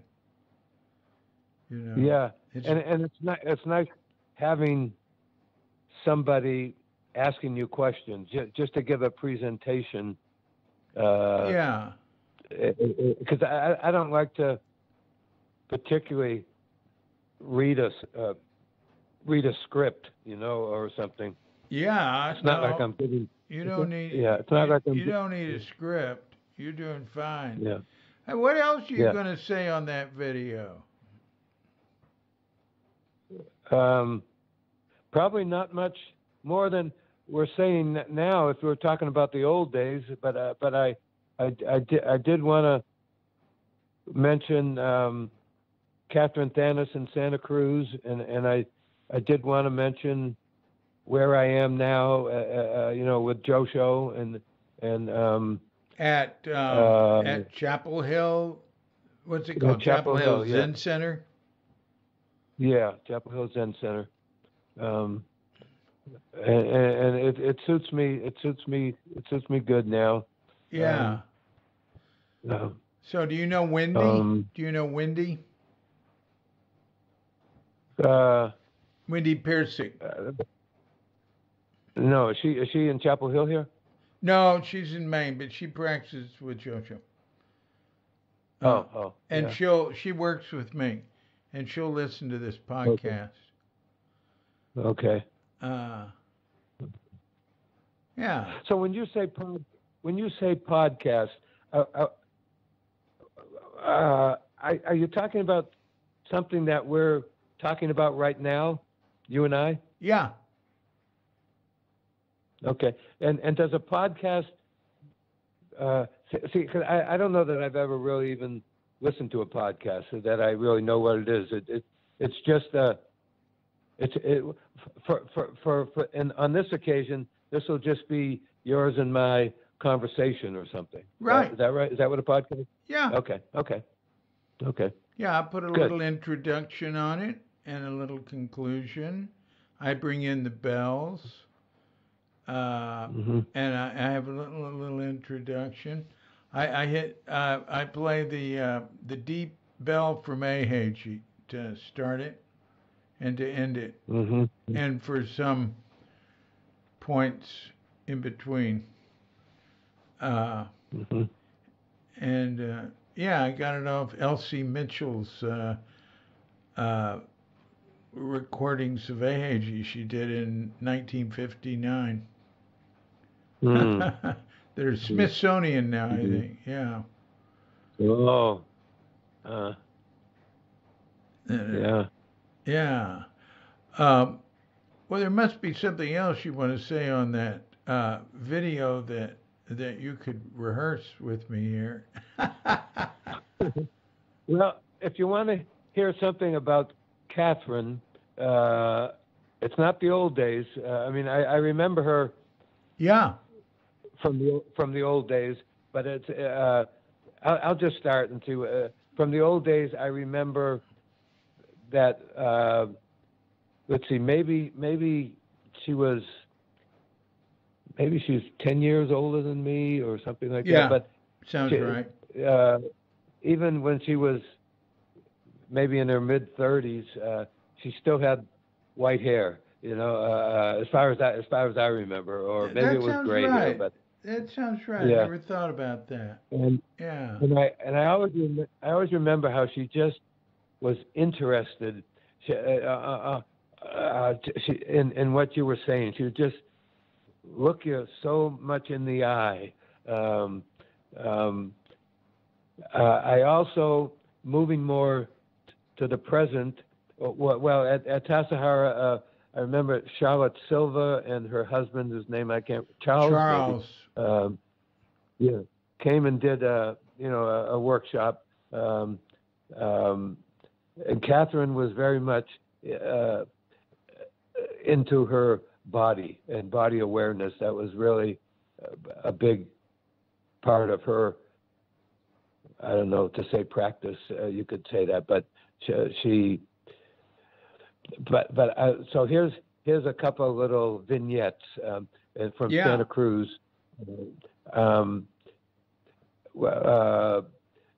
After Zazen or whatever, there's usually you exit the Zendo and you just kind of circle up, to bow out or whatever we call it, and then conversations might happen. So the formal part was over, and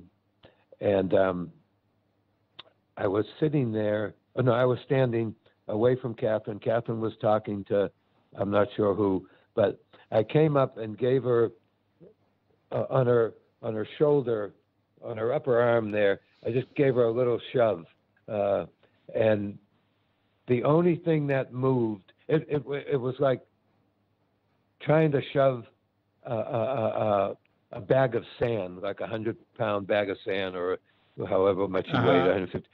Yeah, the only thing that moved was where you shoved her. It's not like her whole body moved. She was just so grounded that it would have taken a lot to move her. Yeah, so that you can winch, get that winch from the power wagon or the Land Rover. What to move her? Yeah. Yeah. So that was a good teaching for me about body awareness, because I feel, for me, if I'm still not as grounded as she is, or she was.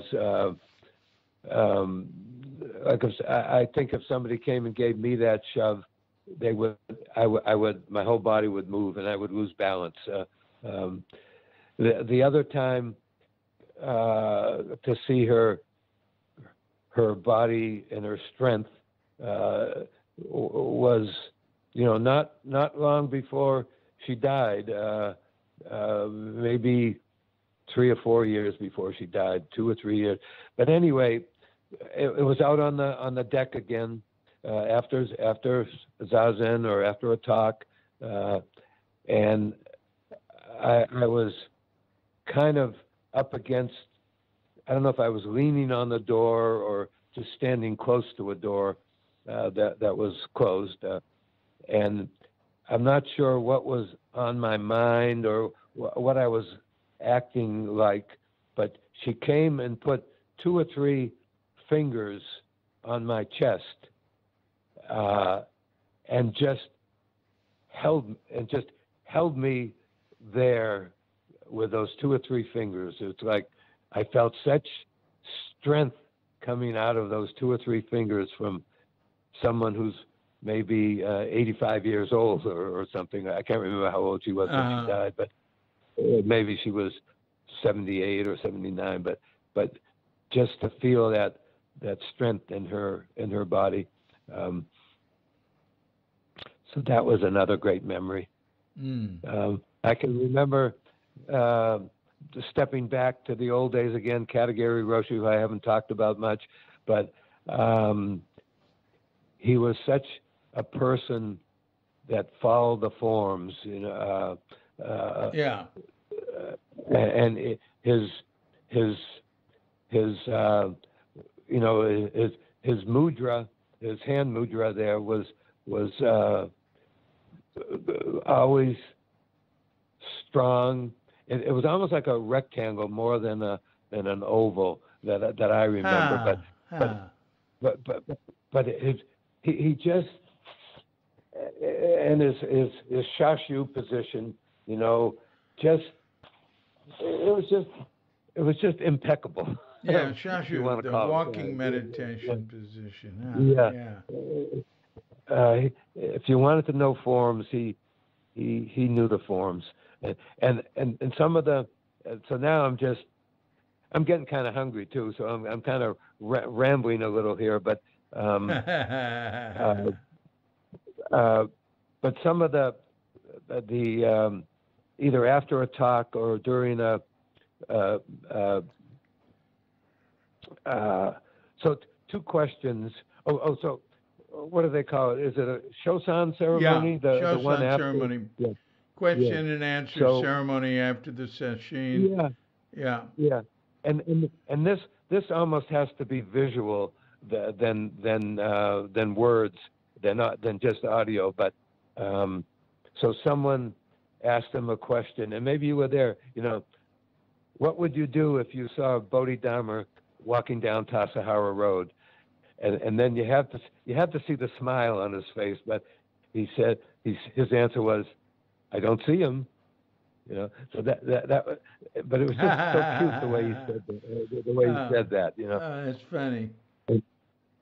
And then someone else. This was maybe after a talk or somebody asked him,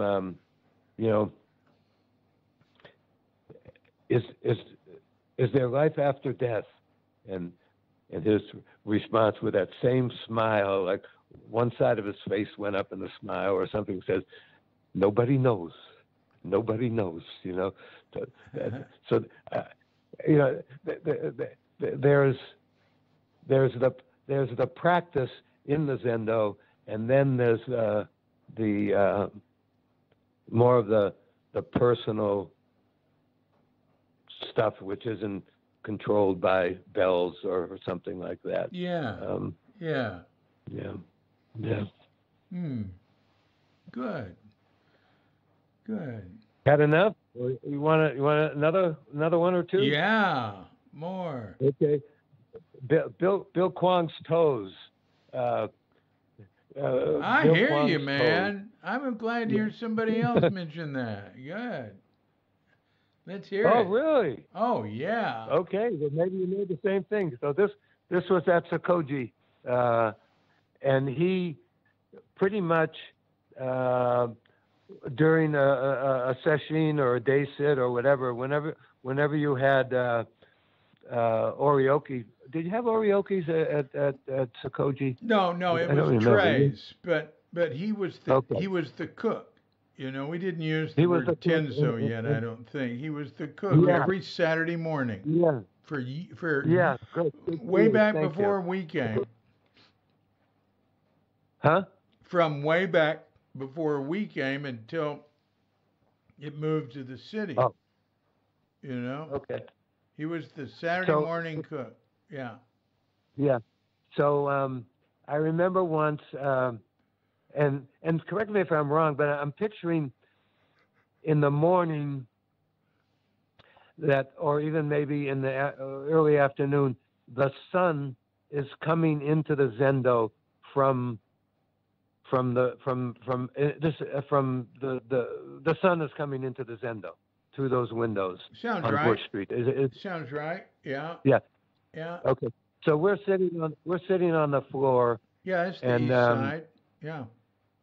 and he's coming in with the tray, and he comes in that one door there, and then he gets to where he's got a side step up to the altar or whatever, and his toes just moved one at a time to grab the floor, and it was in the sunshine on the shiny floor, and I can just continually see his toes sidestepping one toe at a time.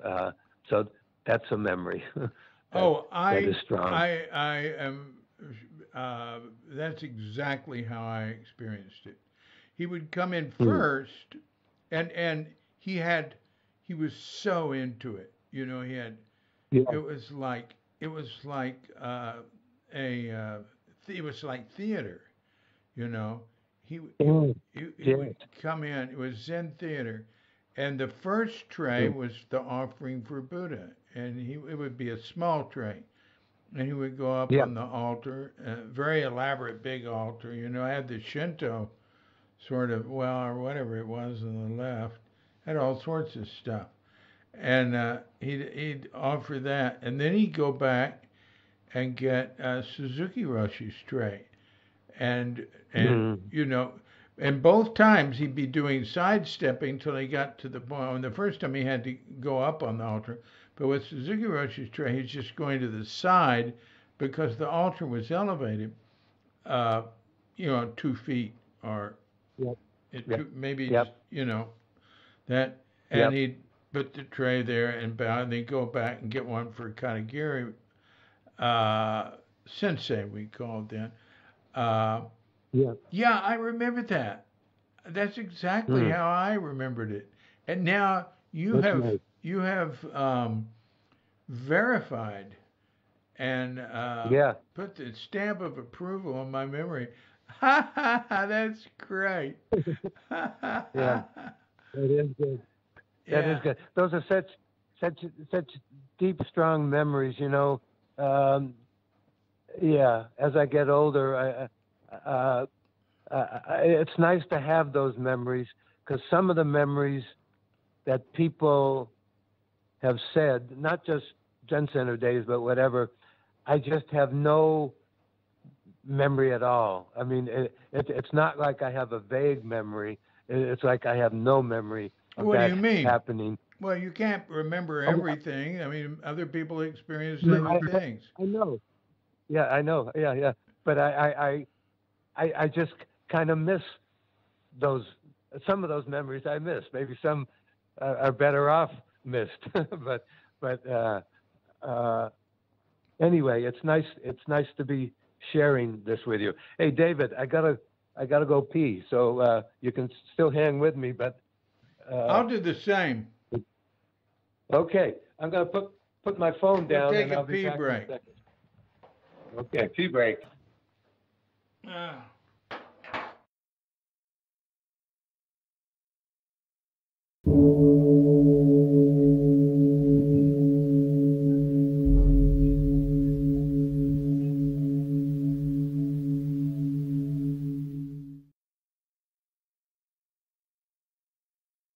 Hi, Sam. Coming. Here I come. Okay. No problem. No Hang problem. on. I'm not there Okay. yet.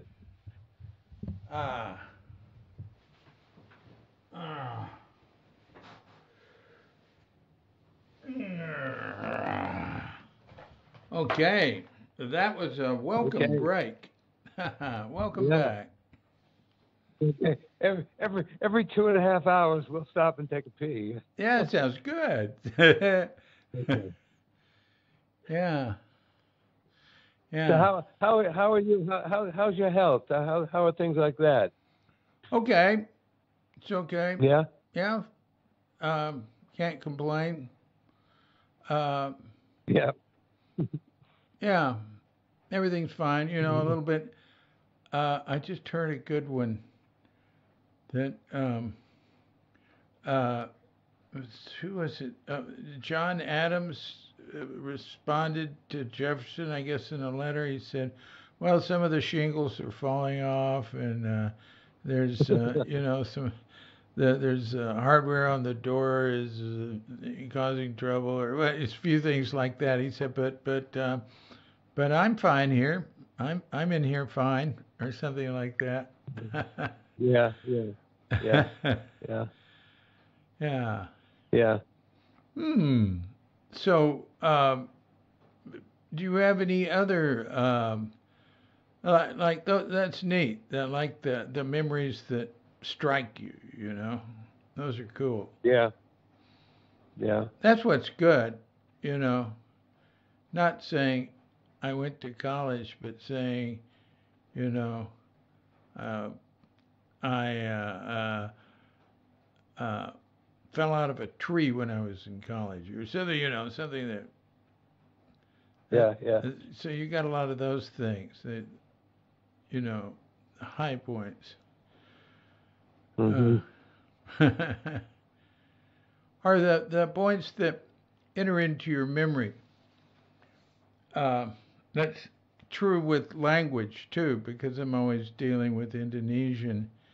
And if something Mm. happens around a word, it helps to nail it into me where I remember it. Uh, Mm.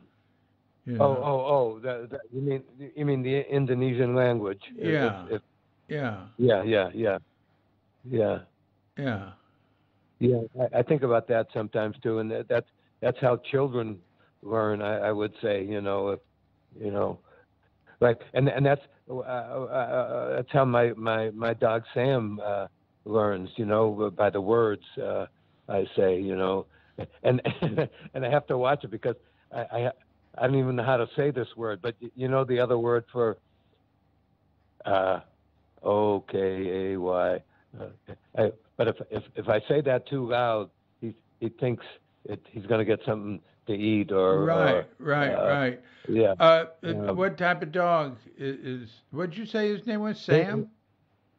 yeah, it's Sam.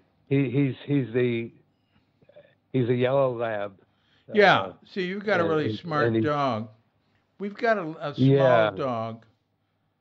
It was very sweet and lots of fun, and she's part Pomeranian. But Mhm. I've had bigger dogs. I had a boxer that was smart as heck and understood a number of words, and sat with me. When I sat south to Huh. him, she would sit near me. I mean, Mhm. she would sit, sit up.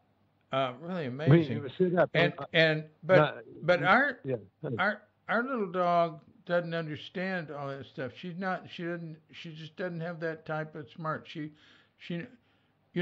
like if I said to Lola, the boxer, I said, "Hey Lola, you want to go for a walk?" Bang, she knew exactly what I was saying. I Yeah. and Bonnie sort of recognized, "Hey, you want to go for a walk to the beach?" She'll get it, but that's about it. It's very little. Oh, Yeah. I say cukup. Do I say things to her in Indonesian? Cukup, enough. I mean, Mhm. stop it. You know. Uh, Mhm. she's got that one. Uh,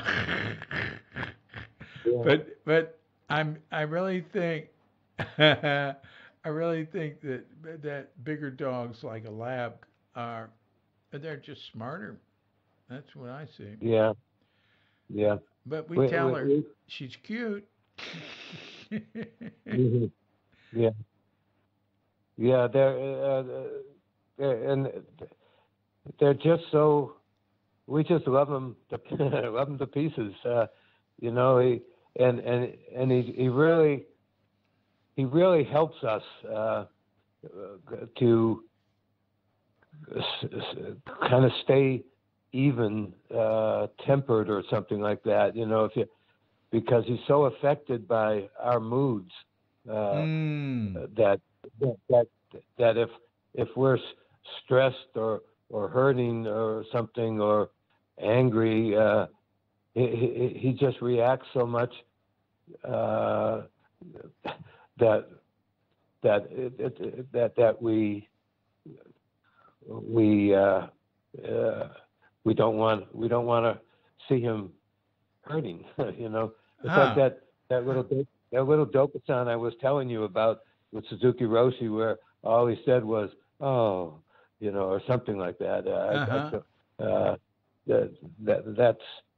That's what we do here when we see how we affect our boy. And he just walked in, so right now he's lying down beside me. And yeah, dogs are amazing. I mean, they're really born to serve. They're well, our dog. She serves by being charming and cute and lovable, but she's sort of like a glutton for pleasure. She must have awfully good karma. She's having quite a nice life. Is she with you right now?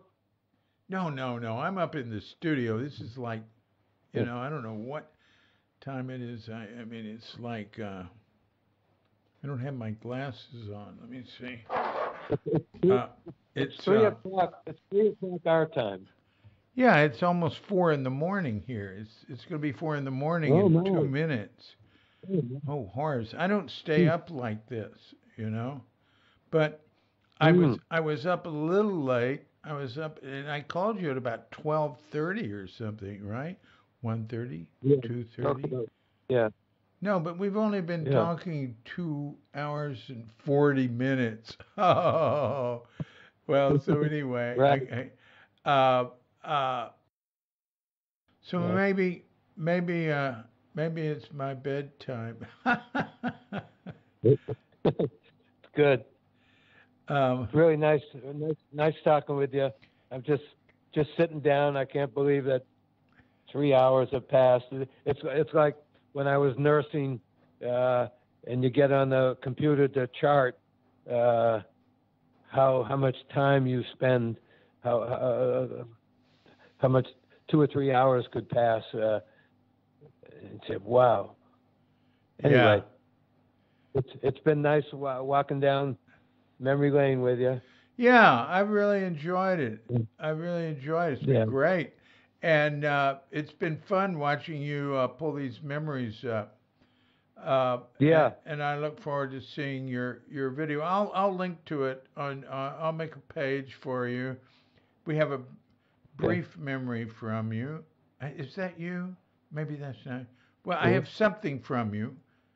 I know you wrote me something short, and you said you didn't write long emails. But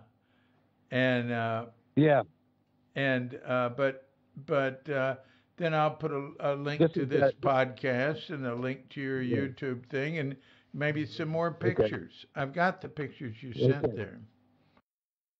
Yeah, I haven't seemed to be able to find any then pictures. I don't think I was, unless I just don't have it, but I don't know that I'm in any of the, the end of practice period pictures with the whole group of, 30 or 40 or whatever, 50 people. I just haven't seen a picture of myself from that time. If you find one, I'd love to see it, but I don't know that I have one. Yeah, just a second. I'm going to look somewhere right now. Right, yeah. Jeff Sherman. There you come up. You're in 6 pictures. Wonder what that weird noise is.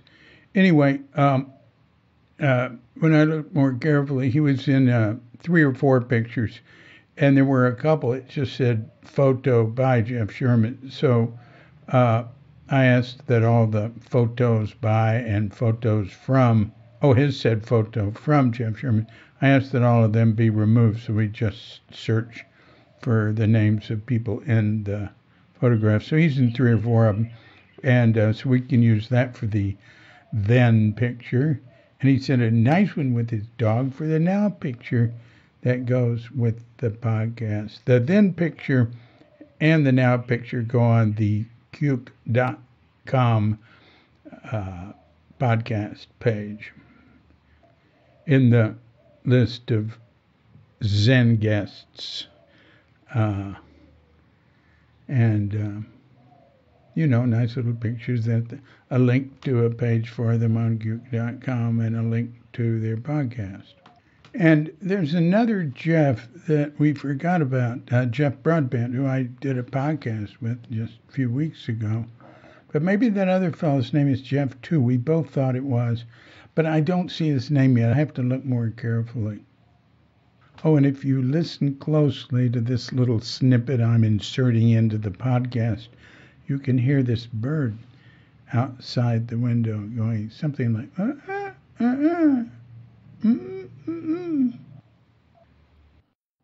Okay. And then you typed in my name? I just wrote Sherman. Oh, okay. So shunryusuzuki.com. Go to the... Don't say Shunryu, it's Shunryu. I mean, I don't care how you say it, but I want you to spell it right or you won't get there. But look, if you go to Cuke.com, all you have to do is write Cuke.com, and there's a link to it from Cuke.com. Okay. And then you wrote Sherman, and did you say pictures or Yeah, or, look, you go no. to ShunyuSuzuki.com, and then the home page there, it says photo. The photo archive says 400 photos or something. Okay. Right? Okay. It's right there on that Okay. home page. And then, all right, Okay. so then you click that. There's two of them. There's photo archive, 400 photos, and there's more photos. Go to that. And then, right, and then it says Shunryu Suzuki Photo Archive. And below it has, what do you call them? The little tiny squares, thumbnails for like 400 pictures, okay. right? A bunch of pages. Okay. But there's a little box. Well, no, actually, don't go to the box. Right below it says, click photo list to browse captions and notes. Okay. See, so that's what I did. I clicked the photo list, and all I have to do is write Sherman then. And you know how to search a page? It's just, what do you have, a Mac or a PC? PC, I guess. It's a laptop. Yeah. Well, then just write Control F, and a little window will open up on any page, on any website, or just about anywhere, and write Sherman, and it'll go down to every time your name is mentioned. Because I wanted to try to maybe find one that shows me, so I can put that in tomorrow's thing if possible. Yeah, I didn't look at any of them. They might all be group pictures. I don't know what they are. I think we can get something from you, and we can do something with get something from one of these. But I need a new picture. A present picture. Yeah. Okay. Yeah. I can do that. I'll send it to you. I'll email it to you. I think I got your address now, and it might be with my dog Sam, and my and maybe even my wife. But we'll see what picture looks good. Oh yeah, and here's the other Jeff in here too. He's over on the right there. Yeah, his last name ends with S-O-N, I think. Let me see. Jeff. It might even be a Jewish name. Maybe not. He didn't particularly look Jewish. I'm Jewish. I'm Jewish, so I can say that. Yeah, you can say that. Oh, yes, of course. Yeah, no, that would be inappropriate for me to say that. Yeah. All right, I'm looking in here. Yeah, I think you're over there by the tree on the left. Yeah, that's you. Okay. Yeah, but I'll look more carefully. Okay. on a subsequent day. All right. Well, very good. Well, hey, that has been Very good. I'm good. getting a little slap happy here. So, Yeah, me too. I'm going to eat something. You get some sleep. It's really been sweet. yeah, Sweet talking to you. Sweet talking to you. Sweet memories. Yeah. yeah, yeah, Yeah. We'll do it again. We'll do it again sometime. Yeah. Okay. yeah. Okay. Thanks, David. Yeah. Okay. Take care. Stay well. Yeah, Stay you healthy. too.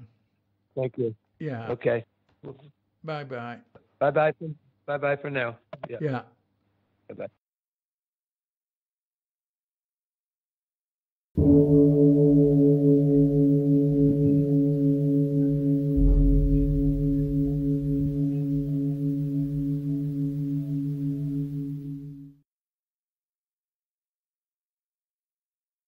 So thanks a lot, Jeff Sherman. That was most interesting, and I finally did get to sleep, and I did get up about 8:30, but it was well worth it because we had a great talk. So until next time, this is DC Poobah of Cuke Audio and Cuke Archives, coming to you from sleepy Sanur with Dogget Bandita, Feline Cuchita, and dear lovely Katrinka. And we're wishing you and yours and all of us a grand awakening.